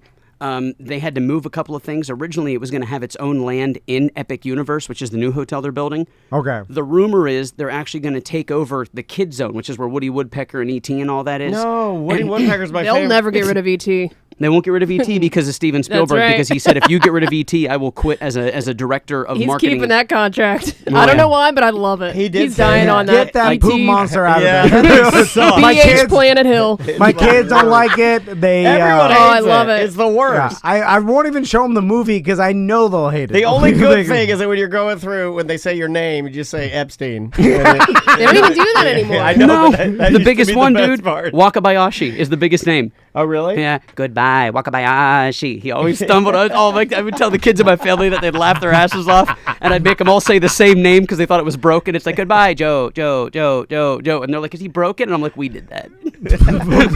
Wakabayashi, what is that? I think Asian? Yeah, Oh, okay. he would just pick a name to say. Oh, okay. Yeah. I thought You know, it was like you would try to pick like a curse word or like And they're Harry like, he C. can't word say or- that. goodbye, but I know. you know, that's what you wanted. All right, Joey. We'll see you next month. Thank you, guys. Welcome back to A Corporate Time. We get a little bit of time here, so let's try to squeeze in an email. All right. This is about the Dan Cummins episode that we did a couple weeks ago with Dan Cummins. All right. I'm doing yard work listening, and you just said something that popped my attention. You were talking about future plans and the fear of being poor again. I never thought about it, but that is a huge root cause of my anxiety. I didn't realize. Never thought of it that way, but it's clearly a trigger for me, so something I can work on. Thank you and have a great weekend. I ain't never going back to jail again. You know, it's like that, right? I think a lot of people have that feeling of like, I don't want to go Always back to waiting being for the poor. I other don't want to shoe go to back drop. to jail. I don't want to go back to that relationship. I don't want to go back to, like, if you came to the other side of something terrible. Started from the bottom, now we're here. True. Don't Yeah. want to Yeah. go back down. Yeah. Although it probably limits a lot of people because that constant fear of making a wrong decision and being poor again, or like telling yourself I'm never going back, so then you maybe don't take the chances you should take because that fear of Oh, being that's poor. very true, too. Yeah. You know, I mean, I feel like a lot of times people stay in their jobs. I got to take because this chance. Absolutely. I have You to know. rob this bank. They become complacent. They don't want to take a risk. Yeah, and then the next thing you know, your life's you're like, well, that's it. Then you're like, well, I made it through, but man, maybe I could have done kind of this. boring. Yeah. This was not what I expected. This is a lot like that Disney hotel. But again, you got to know your own personality, and if you're not a risk taker, then maybe doing that will be counterintuitive to your own enjoyment in life, and you're not gonna you're gonna be constantly too stressed, and that's not gonna work for you. So people got to do what works for themselves. But I think the fear of losing it all is. I think it's rare that you'd lose it all, and people think the chances are higher than they are. You know I what I'm always saying? think that you guys would take me in. Yeah. Well, here's the thing: you got a family. You know, that's what I mean, though. I look at it's irrational because I look at it like I have a very vivid imagination, right? Anything that I can throw at this. I feel like you and Sam would not gonna let Maisie. That would all I'd be worried about, right? And I feel pretty confident. Well, I if can you lose find- it all, he's losing it all, and I'm losing it all because we're all working together here. Not in But my we wouldn't- scenario. No, see, it's got to be irrational and weird because I can't see a scenario where that's going to happen, right? But also think about it, we wouldn't lose it all. No. And that's the thing. Like first, Just like Bogey and Bacall. in Daniel's scenario, Andrea's already planned What if she passes? different scenario. I know, I do well, worry then- about that. Then, I do there's worry a- about that. See? I a worry super about that. high. And then you got to take care of yourself and Maisie by yourself? There's no way I could do it. I'd have to move in with you. You could do it. No, I'd have to sell this place. And First, I'd have Maisie to move in with you. Maisie will be taking care of you. Let's be honest. Oh, Like, that's pretty good. You know, like Actually, nothing changes for me. she gets up and makes her own breakfast. You know, like She does. So she's fine. I mean, she's already at the age. She'll apply for college. You don't have to. All you have to do it's is not. It's drive her cereal. It's around. cereal. It's not. She's not yeah. a brilliant. You know, like Yeah. this morning she was kind of cheaping out. She did Pop-Tarts this morning. I thought that was cheaping out. she's Pop-Tarts and a glass of milk. But, going back to losing it all, and I think that, that's a fear in business, too, that is maybe it's higher than it really needs to be because I mean, the honest answer of losing it all to us, it would be like a lot of extreme things would have to happen for this business to stop existing, right? Yeah, we will not list those things. no, but I'm saying like it would have to be a mass exodus of BDMs. Like more than half our BDMs would have to stop supporting us. More than half our sponsors would have to immediately all cancel at the same time. Why would they? A lot of things would have to happen at once, which is unlikely. But it is. I still have that fear in the back of my head, and we all do, and it drives us. But we shouldn't have it in the back because maybe that fear is hindering our advancement in some way because we're not willing to take certain chances that maybe we should take. I listen to plenty. I'm going to start taking chances. There's plenty of professional gamblers that will tell you to get to where they are now, they've had to go bankrupt multiple times. Like their bankroll that they had for gambling went down to zero, and they had to get another bankroll. So they lost. And look at all big businessmen. If you talk to any of them, most of them have a story about filing bankruptcy or something. Previous failures. Failures, and so they all have stories of that. So it tells you that they weren't afraid to lose it all before they hit something. So maybe more people should live like them, the most successful people in the world. Live like you're dying. The problem is it's hard for a person to determine how much of a chance they're taking. Because I see, on the other hand of that, I see people like dumping their entire life savings. No, you have to have a realistic chance. Like you have to have a bit of a gauge meter, right, on like what's realistic. It's hard to tell people what that is because you see. But I think we all know if you have no gauge. Like, if you know that most of the time you have no gauge of risk, I think you can get to a point where, like, people have told you enough of, like, wow, man, your perception of things is really... You know what I mean? Like, I think you should not do it. The problem is... they're too dumb to realize that. Yeah. So they're going to do it anyway. I know I'm not. I know that some of this guides me. You got to think about how many people are actually legitimately bad at life. What you're talking about, Tom, is used by me. It's an internal compass inside of me, the risk thing, where I can feel it. Because I'm an anxiety man, right? Yeah. And I'm ruled by it. Yeah, but maybe your anxiety is hindering you from taking more chances. Oh, yeah. It has. But then why take it if you're gonna live stressed out and you just can't handle it? So then there's the people that don't take the chance if it's gonna make you miserable. Right. So it's like, all right, but pros and cons. But sometimes not taking the chance and then talking about not taking the chance will drive you crazy It'll too. bum you out, yeah. Yeah, those people. Yeah. That's the worst state to be in. I'm not going to say those people are the worst. Oh my God, did I pee my pants? I think I peed my pants. No. What is that? It's Mountain Dew? Condensation from, Oh no, that's pee-pee. It's happening. The problem is we hear a lot of these stories from people that have huge successes that tell the story of when I told this story or my idea to other people, they say it never worked. Well, they lie though too. Yeah, that's true. They told me it never worked, but they told Mark Cuban no it never one worked. believed in me. I remember there being a story, and it could have been Michael Jordan or it could have been some other sports star, where this particular sports star got fast because every day he would have to run home from school and grab his pee-pee-soaked sheets and underwear off of the clothing line.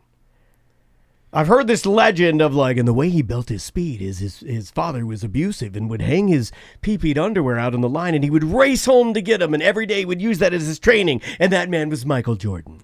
You hear that, and I'm like, I think all that stuff's garbage. Yeah. I think that's all fake. And how would they know that your underwear has pee-pee on it? Yellow. Traditional pee-pee. They smell it.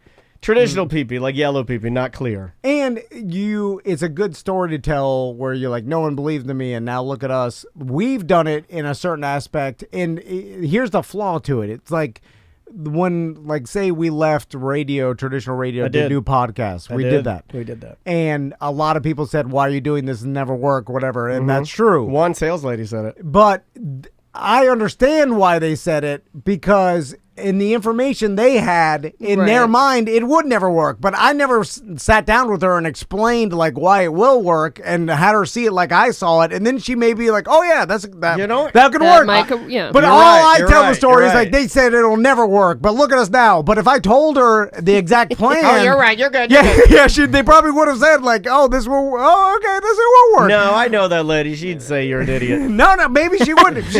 Because, like, and that's the thing, too. Like, you say a half-cocked idea of, like, hey, I'm going to go, like, Zuckerberg, hey, I'm going to start this Facebook, and then it's people. Try and get girls in college. And people will talk to each other, and then if you just hear that at a bar, you're like, that's Yeah, stupid, get you out of here. dumb nerd. So then Zuckerberg tells a story like, they all said I was stupid, and look at me now. But just like Poolberg. but if Zuckerberg. You missed your chance. He did. If they sat down and he Is said. that your one regret, Tom? What, Poolberg? No, You didn't jump on it fast enough. I don't even think that Swimley is a success. I don't know. I think it was at least for 2020. I think it was. I don't Yeah. know. I don't know one person that's actually utilized Me it. neither. Yeah. I mean, I remember when Uber first came out. Uber's falling apart now too. Uber and Lyft. Is it? Are they Yeah, it's falling all up? trash. What's going on with them now? Prices are way too high, and you can barely get a car. Oh, really? Well, Not a lot of drivers anymore. Oh, man, we had a sweet spot where we were able to Yeah. Uber everywhere. yeah, the popularity and the quality is diminished, and the Yeah. prices are higher than it's like. But I guess I'll start drinking and driving again. bye. Way to end. How horrible it is. You get some email or something like, how dare you?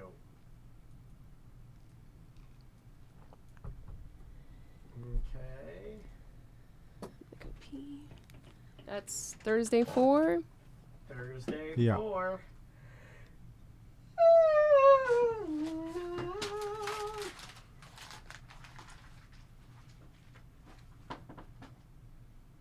Thursday 4.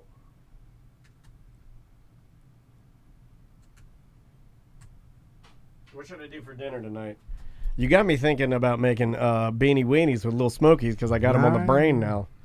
Beanie weenie. Anybody in the chat room like beanie weenies? I think you would eat it with me. Like if you and I were like camping and I made beanie weenies, you'd be like, "Oh yeah, beanie weenies, Yeah, good." I'll eat But anything. most people I say beanie weenie to, they're horrified. Yuck, you're a horrible person. I grew up. My mom would get me a can of beanie weenies, and I liked them. Yeah, It's hot dogs and beans. What's wrong with that? Yeah, I don't know. Maybe is that a Southern thing? Is that like Florida? I thought it was Southern? just like a kind of a novelty kid thing, right? Like old school camping beans and hot dogs. It's like a right? cowboy thing, I Yeah. thought. Sausages and beans. That's cowboys. It goes well together. I mean, I guess if you've never even heard of it, the idea of it's gross. I to think you? it's like chuck wagony. I think it's more of a manly thing than like the name maybe Beanie Weenie gave it a bad connotation, or something. I don't know. My dad liked it. It's good. I mean, Cal, what's for dinner? Oh, good. It's a Beanie Weenie. you're just combining two delicious things. Yeah, it's salt hot dogs, right? Yeah, yeah. Sausages are Salt just beans. salted shit meat. Fatty shit meat, salted the shit out of it. You spice that meat up good. That's a sausage. And then beans. You sauce them up. You salt the shit out of them too. You squish it into a can. It's great. Beanie Weenie, Sam. Good? No good? You know, I used to hate them, but I don't mind them. As a kid, you hated 'em? Yeah. I'm not a big baked beans fan. Okay, that makes sense. But I've learned to like some. Anybody, I'm looking in here. Anybody like Beanie Weenie? Yeah, we got a couple Beanie Weenies. Mongo, yeah, I could see like making adult Beanie Weenies where you buy like some sausages from organic meats and then slice those up and then you make your own beans, soak them, make your own baked beans from scratch. I'm talking about though in a pinch. All right. What are we doing here? Just the 20 minutes of voicemail emails? Let's start. Let's do. Yeah, 20 minutes of voicemail. I just did them, so I got Okay. a decent amount of voicemails. Started. And this will be uncensored AMT Yeah. for Yeah. RTT. semi best of or Okay. Yeah. We haven't touched the AMT voicemails in a while, so here you go. 3. Hold on. 2. Welcome back to A Mediocre Time with Tom and Dan. Let's do some voicemail email. Yes, sir. And we neglect our voicemail emails, especially on the Friday free show. So I'm going to try and find. Oh, here's a good one. It has Shark in the. Oh, hold on. It's my music. I'm going to turn down my music, and we're going to jump into these right here. This one has Shart in the title. All right. Which I'm always looking for, good titles. AT&D, Sam. I have a short story for you. I'm visiting some family out of town. I'm walking in one of the local parks, like way down a big hill. And, I got about a mile from the closest restroom and had to take a leak. So I stepped over and kind of, up against a tree. Was trying to make it kind of quick. I gambled and lost. I sharted my pants. I feel like an animal. I had to walk a long way to go clean out my pants. It's like a speechless man. It ends right there. He's truly ashamed. That's how you know it's real, though. Yeah. When I listen to Why'd that you tell one, us? I like the fact You didn't know how to tell us that. You What could have I- to your grave. what I heard is it sounds like he had his hand still in the tree, and he was calling us at the scene. Oh. And I appreciate the fact that you like our show enough to call us and let us know that you're doing that actively at the scene. He brings up something that is true. The last time I believe I sharted, I hate the walk. I hate it. Well, you got doo-doo cheeks, and, I hate they're rubbing together. And then I hate Then you get the raw doo-doo I butt. hate moisture between my cheeks. swamp ass. I hate sweaty swamp ass. I hate it. Yeah. I absolutely hate it. I don't know anybody who likes it. But when I go to scratch now, You're weird. let me ask you something that might change how you guys think about me. When you have an There's itch, nothing that will change I how I like think that. about you. You're following Sam to hell. I'm following you to hell. When you have a scratch and you got to scratch inside your ass crack, in the crack near the hole, Okay. and you're going bare hand. No. I You're already an animal. I scrub my ass so good and in the hole with soap so good that when I scratch my ass, I pride myself on this, the Dan Dennis guarantee. When I scratch my ass, I'll scratch around the hole, not on the hole, but Oh, around man, the hole. Come on. But then I'll smell it. Smells like soap. And I'm proud of that. I'm proud that Well, that all thing is time. Well, sometimes scrubbed clean. No, if things start leaking out of it, I got to Yeah. rewash it. But I'm just saying, fresh shower, that thing is, I Okay. squeaky clean that shit. It's almost like I'm going to have butt sex. Like I would douche it out if I could before bedtime. Because I don't need any remnants in there. I don't like the moisture in there. I don't think like things leaking out. The worst is when you got one of those poops that continues to come out throughout the day. I watched an episode of Nobody knows what I'm talking about. You guys don't have that where you're pooping and you wipe, and then later in the day you're like, something's wrong, and you wipe, and you're like, oh my God, I was still pooping. Yeah, well, I think it's oil. It's doo-doo oil. It's not oil. It's like a little poop left over. It's something. It's like there. putting the top on your lipstick, but you didn't recoil the lipstick. And you smush the tip of it a little, and you're like, uh-oh, I'll have to rub that on my lips. There was an episode of, I think it was called like Obsessed or something like that. It was Garage. The first one I said, oh yes, I've heard of this. I think it was the same like He's selling his house, by the way. people. Oh, I saw that. Yeah, I think he already sold it. Oh, did he? There was the same people that made like hoarders and like it was like an A&E thing. Okay. But this one was about like people that had super OCD. And there was like there was an episode about someone that liked to eat paper. Oh, and, is like, this the lady that bathes in bleach? No, but maybe I saw that lady. Well, maybe it's something. But this is a lady that was like disgusted and like had like an OCD about poop, to the point where she'd like hold her poop and like for long man, periods of yeah, time. yeah. And then when she finally went, she was so obsessed with cleaning herself that she this is gross. Oh, I here we go. She'd Yeah. use a toothbrush. Yeah, to clean it all out. And then use like put it in Yeah, her don't do that. butthole. Don't do that. And Don't- then no. scrub her inside of her butthole. I'll do And then it. it's like, oh my God, you're the fuck are you mentally watching, insane. man? Yeah, I'll do. It was on TV. I will do soap. I was just saying. I'll do soap, and I guess I'm not going digits in or anything. I guess maybe a little bit enough to get around the exterior of it. About as much as I do with a napkin on my lips.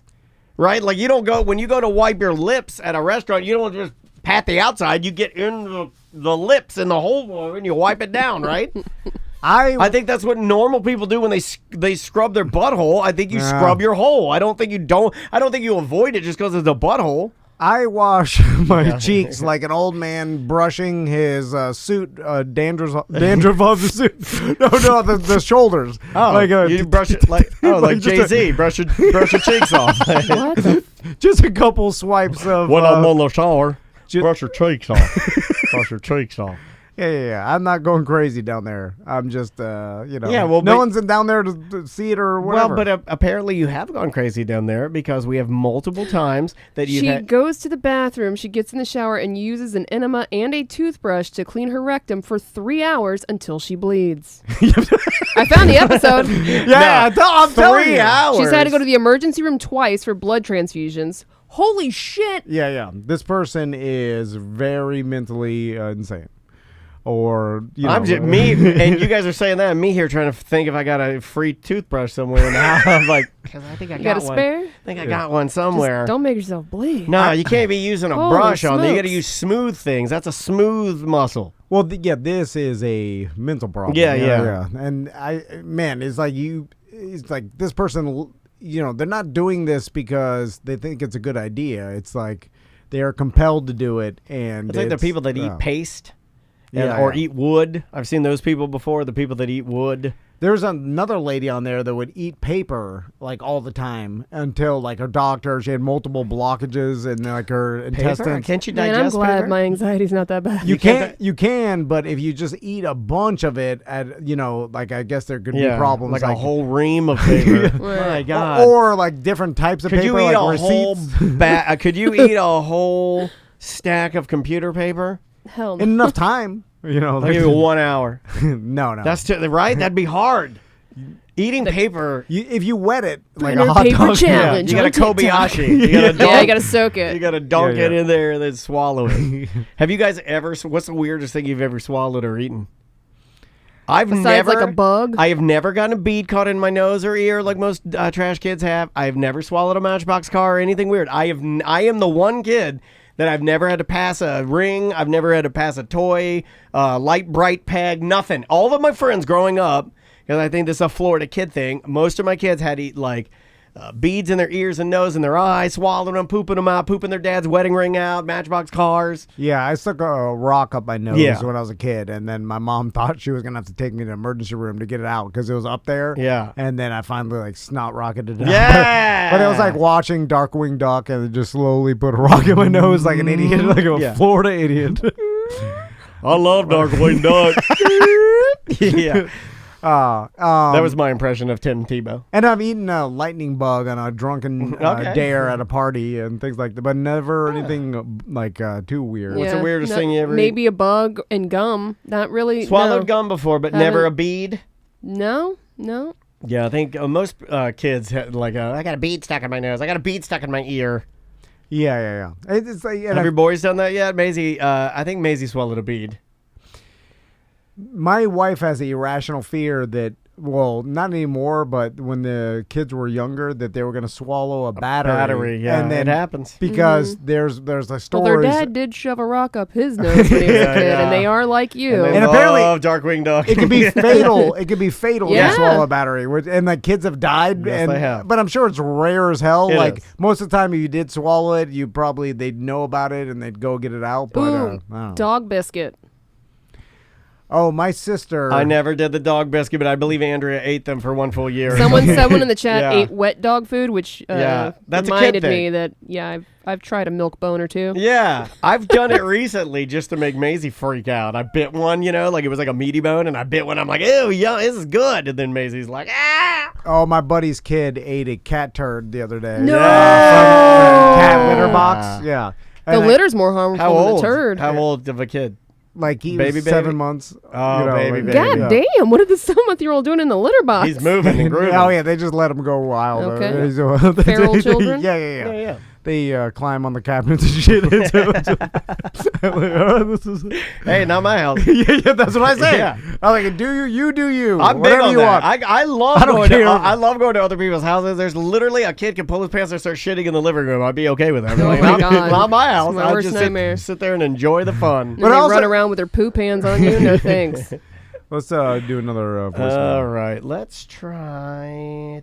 We did the shark one. Let's do now. Okay, we might as well weigh in on this because we've had a bunch of people. Well, no. Do you want to do them? Debating the BDMs, whether we tape them on Mondays and Thursdays. I mean, we've had well thought out. Well, we solved callers. it kind of. I mean, let's see what he has to say. All right, here we go. Hey guys, I was listening to last week's BDM show, and you're talking about, people don't really like the fact that you guys tape it on Thursdays now because of, maybe they miss it live or they can't watch. For me, I think it's a little different. I always treated BDM shows as like a catch-up, like what happened over the weekend, what adventures did you guys go on, how are things going with the family. And even when you record on Monday, that's usually what you talk about. However, since you guys started recording on Thursday, it feels just like a little bit of the vibe changes for the BDM show. It's less about the weekend and more about just like some of the general things that are going on, which is the same kind of content we get the rest of the week. I mean, I still love it. Still, really, really enjoy the show. But figured I'd just give you a little different perspective. I don't know, maybe there's some other people who kind of feel the same way, and that's why you're getting some pushback. But I understand why you're doing it, and you know what? If it makes the rest of the show better and it helps you guys out, I'm all for it. All right, love you guys. Very similar to some other emails and voicemails we got about it, yeah. but we've already discussed it, and I'm not sure which show it was on, that you guys don't do as much stuff on the weekends anymore. And if you do, you are going to save those for when we record on Thursdays or a Friday free show, whichever. And we're going Good voicemail, by the way. Sound quality, maybe a little windy. Other than that, 99%. We're going to record our OG recap on Mondays, and that'll be live on the BDM Only Facebook page. And so there will be an element of a BDM show every Monday. Yep. So that's how we rectified that. So we more work for us, which is great. Well, we had to do an OG show anyway. We'll just I'm do joking. it on Monday. I don't care. It's the same amount of work for all of us. This one is interesting. I have only fallen asleep drunk while masturbating. Hey gang, it's Zach from Ohio. Tom mentioned when talking to Fair Villa that he once got in trouble for falling asleep while his wife was doing something. And the very first time that I ever hooked up with my wife, it was on my friend's couch, and she was blowing me, and it was awesome. But I was very drunk, and I just fell asleep. Oh. And I've done that with like 3 or 4 different women. God damn. You're lucky you get blowjobs, dude. I know, right? This guy gets all the blowjobs. He falls asleep during blowjobs. Hold on. That seems impossible. I knew that this would I knew that this would anger you and maybe make Zach your mortal enemy because he gets a blowjob and he's like, not good. I mean, so you passed out drunk. Why? Like, it seems like 3 times he said you would not have an erection anymore, and then I feel like that's probably what happened. It probably went noodle. Accurate. This man knows the body. Well, hold on, but that doesn't mean falling asleep while getting a blowjob, because if you lose your erection, the girl's gonna stop. Have right? you ever had your wife? She probably will eventually. Has your wife ever sucked your soft penis? I'm not going to talk about that. Wow, off limits. I will say I think that's what happens, right? I think he falls asleep and then she's like, oh, he's asleep, and then she just chooses to go watch. It's called the catfish. Yeah, then she go watch Euphoria. I would think she'd be like, "What happened?" Like she'd yell wake at you up. No, well, she'd be like, "You fell asleep." Like she'd be angry. Well, you're asleep. You don't want to wake the baby. You're just like, oh, go sleep. You put a blanket on him. Take it as an insult. You right? put his penis back in his pants and you put the blanket on him. Your wife would, yes. The answer to your question is yes. Okay. I think Andrea would be upset. There have been times where I've said, I felt spicy tonight or something like that, and then I would pass out. Yeah. And then she'd probably be like, oh, thank God. Yeah. Right? Yeah. I mean, I can only imagine it's not fun for me to be like, your titties look so good. Like, who wants that, right? Nobody wants that. Yeah. Not even me. I don't even, like, what am I, a preacher at that point? And then I'm saying that, and then I'm like, okay, I'm going to get you get ready for me. And then I pass out. She's probably like, whew. Thank God. Concrete Toad says he's never fallen asleep during sex, but he has fallen asleep while jacking off drunk and high on cocaine. That seems almost harder. Yeah, doesn't it? You fell asleep on cocaine, bro? Yeah. Like maybe at the end of it, not during the such a beginning. severe answer to the questions. Have you ever fallen asleep during a blowjob? No, but I have fallen asleep masturbating on cocaine. Should we do a email? This Sure. time? We'll All right, do let's one. All right, joint account spending. What is the price point in which you need to ask your significant other if you can make the purchase? Oh, this is a great question. Obviously, we know Dan is $5 for a digital plane. No, it's not. There is a real number. I posted my delivery date for my Model 3 on the Model 3 Reddit page and put that I'm hoping my girlfriend will let me get the $2,000 speed boost upgrade. I got multiple, does your girlfriend control your money? And maybe instead you should buy a nice fur-lined purse for your balls. Oh, stop that. I replied, we have a shared account for over 10 years. I have a 16-year-old, a 14-year-old, and a newborn, so I think asking to spend Thanksgiving $2,000 is fair since it's a $56,000 car after tax. That's an expensive car, man. Then never checked the page again because I was so annoyed. Sorry for the long Tom-like question. So to recap, what price point do you have to get permission to spend? Well, off to ask for another BDM sticker. I have a number that Andrea told me. She is very clear-cut with the emergency number of if you are going to execute anything with this number on it, you have to call me or let me know, please. What is it? $500. Over 500. Anything over 500. She wants me to... 500 seems like a pretty fair number, like that, because under 500 it's like, oh, you're a grown adult, like, you should, unless it's somehow going to put you in a bad way, right? This is like barring we just the talked fact about this last week is why it's so fresh in my memory. It's weird that this even came up. Yeah, she was like, I forget what I did. Oh no, I bought something here and then it wasn't supposed, and it ended up coming. I was buying something. Oh, I bought those lights. And they went on my card by accident. We're getting new lights in here that our buddy Michael's going to help us hang up and do it up right in here so everybody's lit well. And it came to like 200 and some change. And she said, "Hey, that's fine and all, but if you're ever doing anything over 500, I'd appreciate it if you'd let me know." And I was like, "Oh, fair enough. That's cool." I feel like that's a fair estimate. Now, if, a couple $100, if you're, cutting it close on bills and whatnot, then you got to tell your significant other any sort of purchase if it's going to hinder your planning of your financial planning. But if you are all good and you have enough money and you got savings and stuff, I feel like $500 is a fair amount. Like we've got some 250s in here. We got a 350 in here. I don't. This isn't a thing in my household. Yeah, you got your own money, as So, but would do you think your husband would be upset? Let's say you have $5,000 in your savings. Would there be a problem at all if you just said, "Nah, I spent it all on I bought shoes, and that's what I wanted to my spend it on." whole savings? Yeah. Would he? Do you think he would say anything or no? He'd probably be like, "Well, you probably shouldn't have spent all your savings. You should probably build that back up." Right. But it's not. But then we also have a joint savings that we don't touch. You know what I mean? Gotcha. So we have I have individual savings each, individual checking each. She's further than me along then, and we've never talked about this, but I am separate checking only. Any savings we have is both of us. I don't have my own savings account. Oh, yeah. That's just mine. I don't even know how to look at my bank account. I don't either anymore. I'm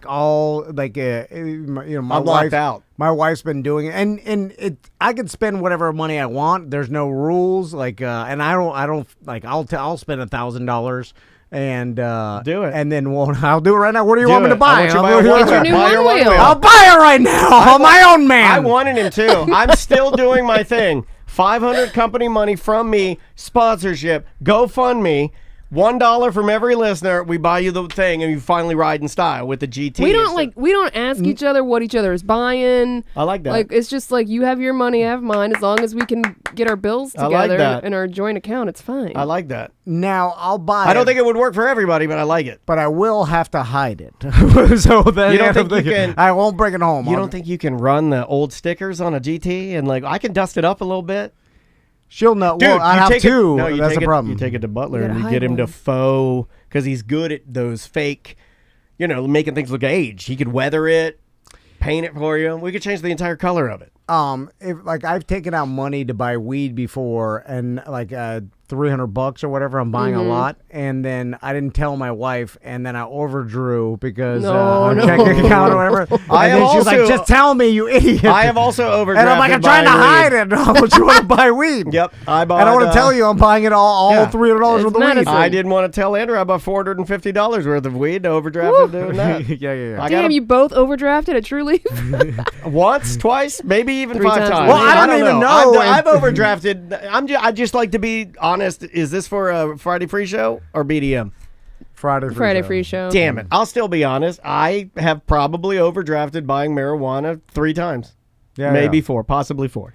Damn. But you put in protection. I don't have money in my checking account because I buy too many planes. I wouldn't even see that would be on me. I would check my account before I spent that kind of money. Did you not for myself? just hear we can't check our account? Well, at least I can't. I'm locked out.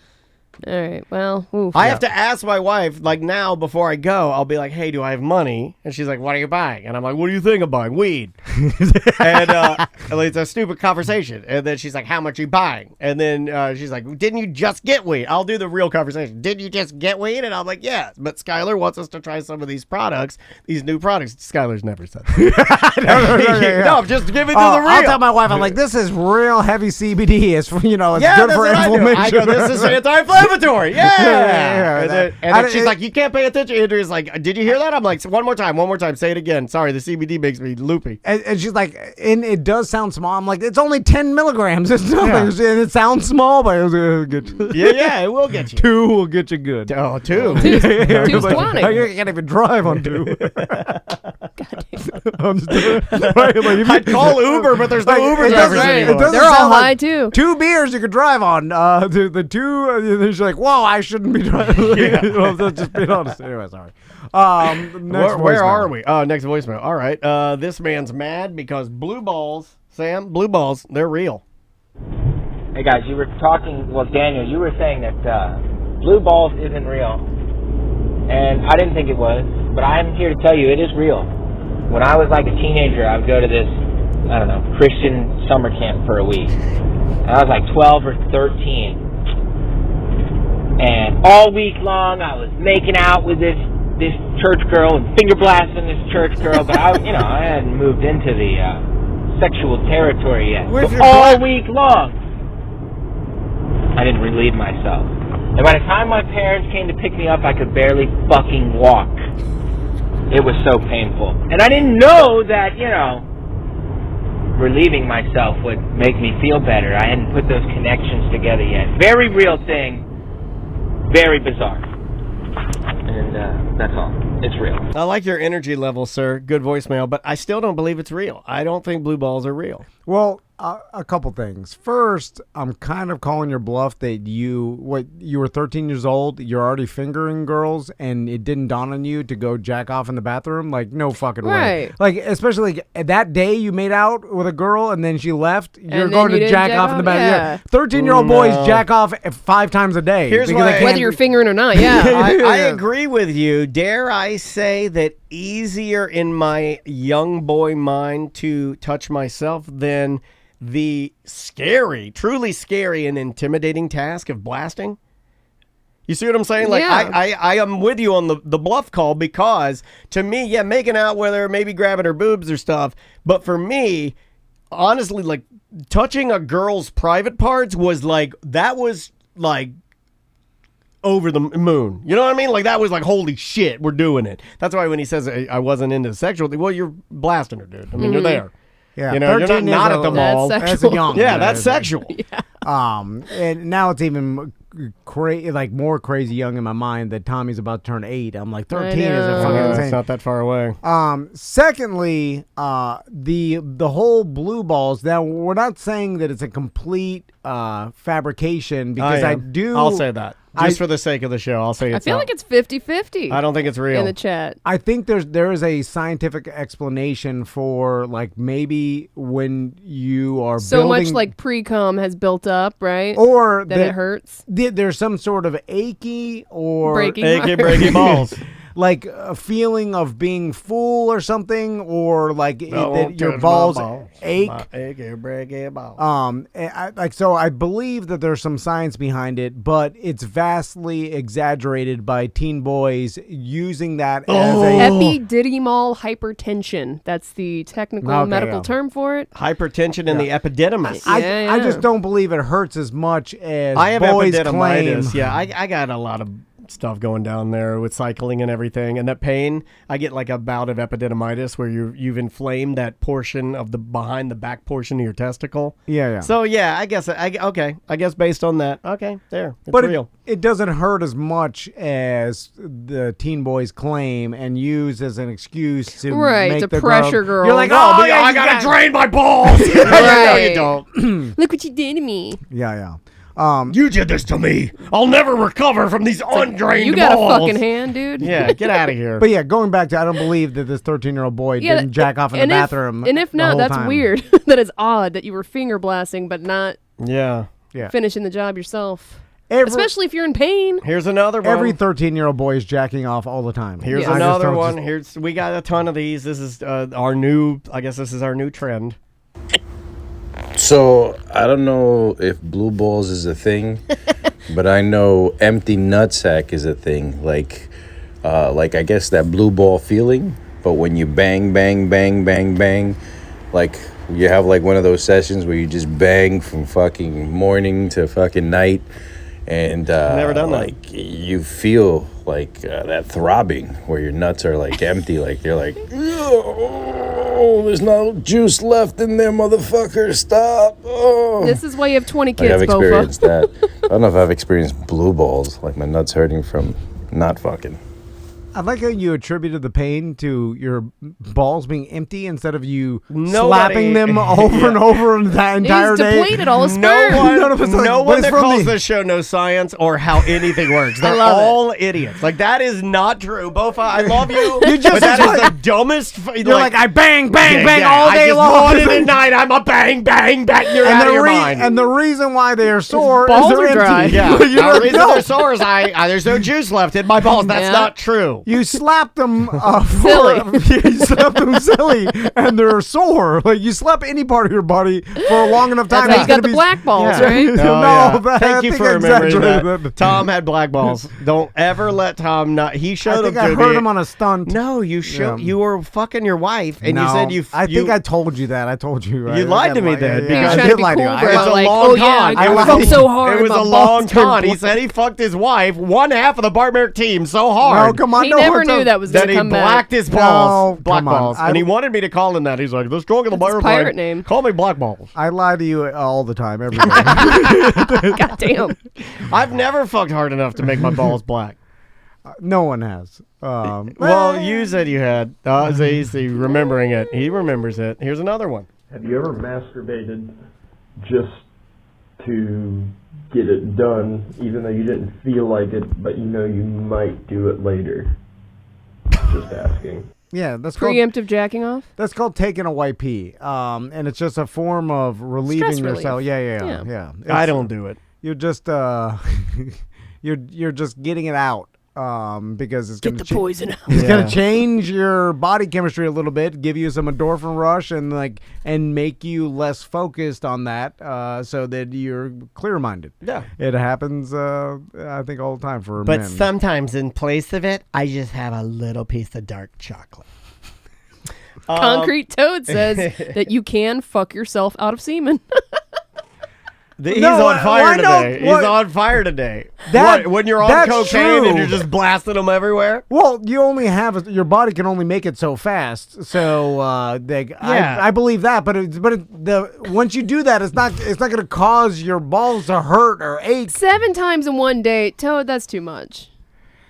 Aren't you raw by then? Yeah, man. Oh, he's the Toad. That's why, toads are raw. Have you ever felt their skin? Also, he's Slimy. he's a real man. Yeah, he's so a slamphibian. every part of his body, his hands, his penis, everything is all calloused don't and talk rough. about- That's gonna be rough for his wife. I hope Concrete Mike comes over and punches you in the face and says, We still "Don't gotta do ever a chatting talk with the about my masters with penis." him. I gotta set that he up. says he don't wear underwear, and he's got Jeans. concrete jeans. Yeah. It's just Yeah, he's got concrete ding dong. yeah, and he doesn't have any skin sheath because he's circumcised. I think. Like Why do you know that? Wow, my God. How do you know that? Every red-blooded American should be. Oh, shame. And, Your sons are. No sons of mine. Let's try. You got an email? Let's go email. Yeah. Let's go email. Underage Florida trash driving. Hi, Tom, Dan, and Sam. My dad had me driving around with him as the passenger when I was 12. We had a weekend routine where he would run his errands and we'd have breakfast and he'd let me drive the whole time. That sounds fun as hell, man. He thought it was an important skill for a child to have. He made sure I knew how to drive a manual also when I was a kid. His reasoning being kids should know how to drive in case of some emergency. I was just happy to be driving a car in like 6th grade. I feel like this is definitely a Florida or white trash thing, or maybe it was just a different time. Will Tom and Dan let their children drive underage? I feel like no one does this anymore other than teaching in a parking lot. Full transparency, I've already let Maisie do it. Oh, Have yeah. you? Yeah. We'll sit on your lap Yep. and steer. Yeah, we've done it before. Oh, just the steering kind of. Yep. Yeah, well, they I can't let her reach. do it. I let her do it on the Honda Ruckus. Don't tell that. I let her sit in my lap and I ride her around. Yeah, that's fine. I mean, Yeah. I've driven my kids around. You in gotta four-wheeler put them on a and- motorcycle. Yeah. Dude, the other day I was driving home and I swear to God, this child must have been 2 years old. And they were sitting on like the front bar of a scooter. While the parent was driving down the No, sidewalk. you see that and I all was the like, time. that baby is going to break its head. It didn't have a helmet, No, nothing. you see that all the that's time. sketchy, You yeah. see that all the time. You know the one that recently I've been seeing a lot of, and I'm not making a joke here.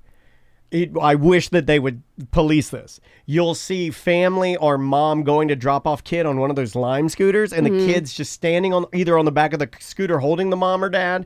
I've seen it 3 or 4 times where it's a parent and then a kid holding them, and they're both standing on the Lime scooter going to whatever with no Yeah. helmet on. You're going to get hit by a car, and you're both going to die. It's going to happen. That's fine. Leave them alone. They let them do whatever they want. Well, they're like traveling. Like I'm in a parking lot, like going Yeah. 3 miles an hour. They're going 15, 20 miles an hour down a sidewalk. Oh, you're putting yourself and your kid's life in danger, but do what you want. Crystal's dad lives close to Turkey Leg and like basically 3 blocks over. So every time we're down there visiting, when we go to Crystal's dad's house, we let the boys like ride on our lap and steer like one there and one back or whatever. That's cool. Do they like it? Oh yeah, yeah, it's fun. Yeah, and then Well, I don't know. Nothing moves the needle for them, Dan, so I'm just making No, sure. they do like that. I honestly got so excited about it. I was just thinking about me because my dad used to do that. I was like, yes, it's fun. It's fun. And now it's through a neighborhood, and we will see cars like pass us, and then they'll give us shit eye. Oh, really? Because they got a fucking kid, and we used to. I mean, a couple years ago we started this, so it was like they were younger than 6 and 7. But it's a baby sitting on your lap steering a car, and Brittany got into conservatorship because of that. I know. Oh, we got it around It's all white Baldwin. trash parents too. Somebody mentioned it in our Twitch chat room, twitch.tv/Tom and Dan Live, and we've got it around here, and I have a feeling it's coming, and they're going to crack down. But the amount of rich white kids that drive their parents' And the expensive golf carts yep. around here is out of control, and they go ripping through the parking lot, and it ain't going to be me.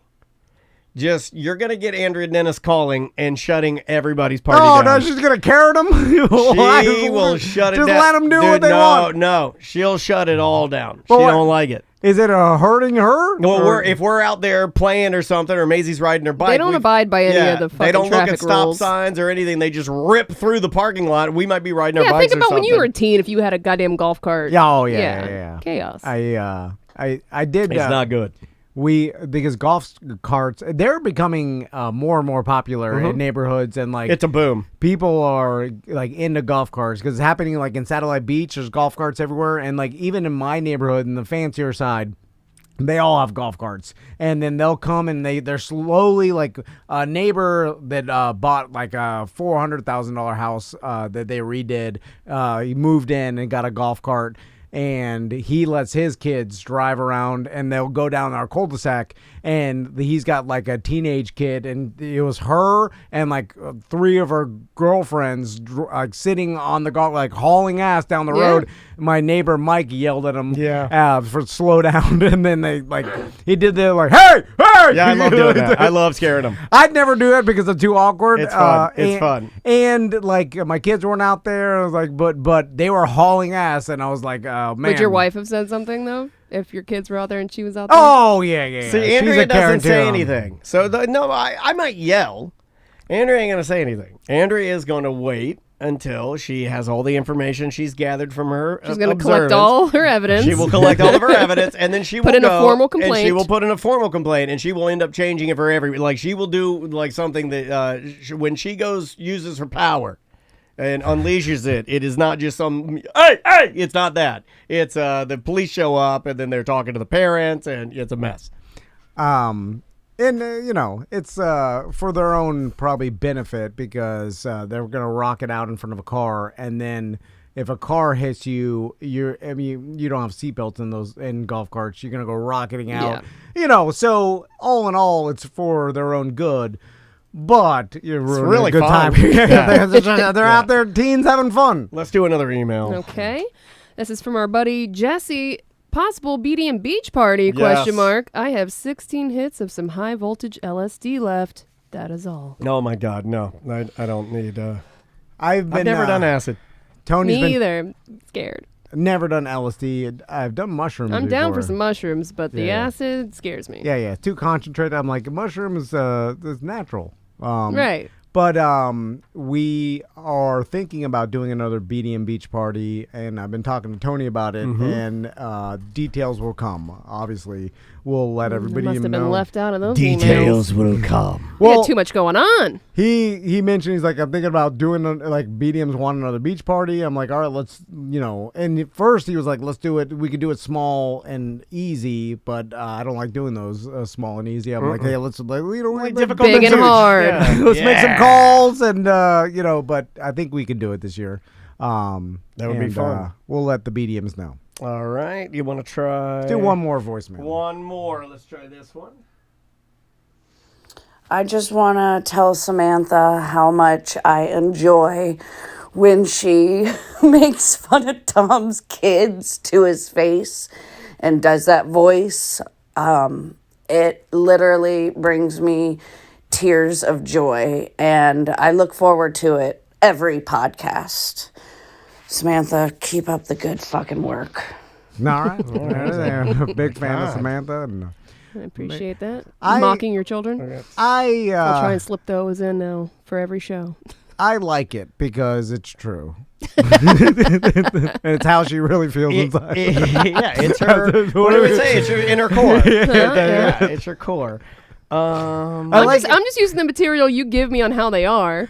By the way, that's I don't even think you've interacted with them enough to even draw a conclusion on what they would do one way or the other. So it's a fabricated. They come here, they never say a fucking word to me. It's a great impression, but it's not rooted in anything. No. Really. That's my new favorite joke is claiming that's how I really feel inside as a way to somehow justify what I'm saying. Yeah. So it's my truth. Yeah.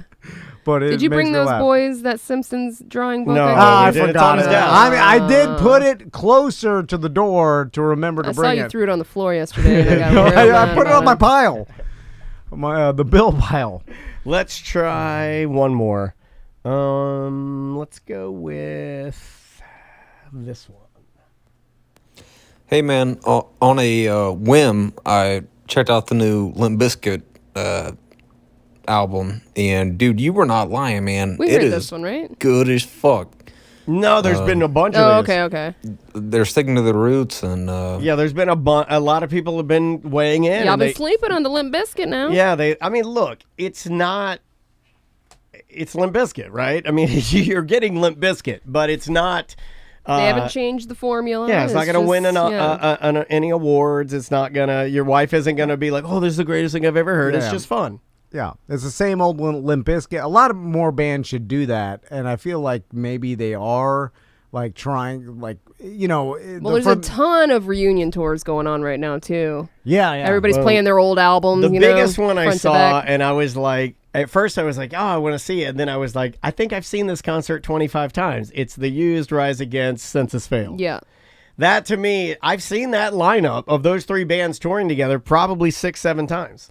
Do you think it's become so easy to promote concerts and promote yourself because of social media and the internet that bands are like, well, why not do it? Like before social media, They're cashing in on nostalgia. no, that's But but you also just find your pockets of people that'll still pay to Right. see you, and you go there. But let's talk about like pre-social media and pre the internet. How would a band promote their tour? Radio Gotta get stations, a booking agent. right? And then so you would promote it on radio stations. That cost money because all radio stations became corporate. It was a and- little more set in stone, I think, Yeah. too. Yeah, you'd book it for the year, whereas I think they can flip on a dime now a little bit easier. I'm trying to remember how back when I was like a kid, like pre-adolescent to teen, how I found out, like prior to the internet, how I found out about like punk rock shows. Well, like Ticketmaster and like certain ticketing sites would. Yeah, but I'm saying there weren't websites. I'm saying before the internet. Did Ticketmaster release like a list of shows somewhere, or Yeah. would it be in the back And, like, of the some? newspaper? The or something? I can't newspaper would remember. do it. Then there would be like Orlando websites Weekly. that would do it that you could go to. Word of and- mouth, like, Yeah. but it would be hard to promote an upcoming show because you would have to pay for the promotion, right? Or like go through. Or you'd have to go to the venue and look at the poster Yeah. outside on the box Yeah. office. Or Oh, call. God. Remember when yeah, you would could call? You could call They have and a they'd- list of concerts. Yeah, they'd have like a recording. So I'm sure back in the day, before social media, you would have to pay a lot of money to promote your show. And now, like, if you're like, let's name obscure, like your Cake, right? So Wow, that's a good obscure band. So you're Cake, and you have a lot of social media followers. Like I don't know how much the lead singer of Cake has, A but little problematic, but yeah, a decent amount. and then so you're like, well, let's plan a tour, let's book it ourselves, or we get a booking agent to Last do. time like, I saw them was at Firestone here in town, so that's the size of venue they were at. well, the ticketing, it'll go through the venue or through a third-party site that's next to nothing. You'll pay a small fee, right? And then we'll promote it ourselves, and we'll, I guess get our agent to set up some, local media interviews or whatever. Like, hey, Cake's at what's the venue, right? The skate competition was at? Oh, Plaza. Plaza. The The Plaza. Cake's at the Plaza. And then we talked to lead singer of Cake, and and then And he goes, they sell "Hey, tickets. all right, yeah, okay, yeah, he's going the distance, yeah, all right, yeah." That's my Cake impression. It makes so much sense if you could do it really easy and have a payday, and then you just plan it out. Like, all right, we're going to do these 15 stops. We'll make $25,000 a piece after all expenses, and that's it. That's it, yeah. That's probably how they do it, right? Yeah, I think so. And why turn down that payday if you can? Hence, and plus, after the pandemic, I feel like a lot of people were pent up and now pushed out there to tour more. A couple of people were talking about in the chat room how you think this spring and summer, because it is seeming like we were going to try and do this last year but didn't because we had COVID ramp back up, and now it seems like we're definitely in a better place. So do you think that it's going to just be apeshit bananas for these for spring and summer? Yes. Well, yeah, I kind of feel like it is too. We've got 11 different events we're going to be a part Yeah. of, and that's just in Sanford in the rest of the year. And then plus, like... We haven't even started planning like a BDM event or... Yeah, our own personal Yeah, events. our own personal events, And then yeah. the amount of street parties and people that have been reaching out to us that are going on, like it's Not to we're mention open. the things we're already working on. Right. Yeah, and so everything is open and people are planning. I even feel like another variant comes out, people will be like, "Fuck it, keep going." That's like, what- like they're tired of it. Yeah. And that's what Maybe where that's we're what at. EJ had. Like the new one. even like the cover in Newsweek, and I think it might be this week or People last are week. fed up with it. Yeah, it was that one where it's an arm and it says like alpha, beta, delta, and then it's listing all of them, and then they get to the bottom and it's just like the last one. And you can already tell like as they're listing it's like fuck it, I don't even care anymore. And it's natural because even people that Grind you down. want to be safe and stuff, you just get fucking tired of it. It's after a while. grind, yeah. And you're just like, I want to get back to doing what I want and stop doing all these protocols and all this stuff. And it's people are tired of it. Yeah, man, all I want to do is finger blast. They just want to have the option to do what they want. All I want to do is finger blast and get blue balls so bad that I call a radio show and tell them about it. All right, bye-bye.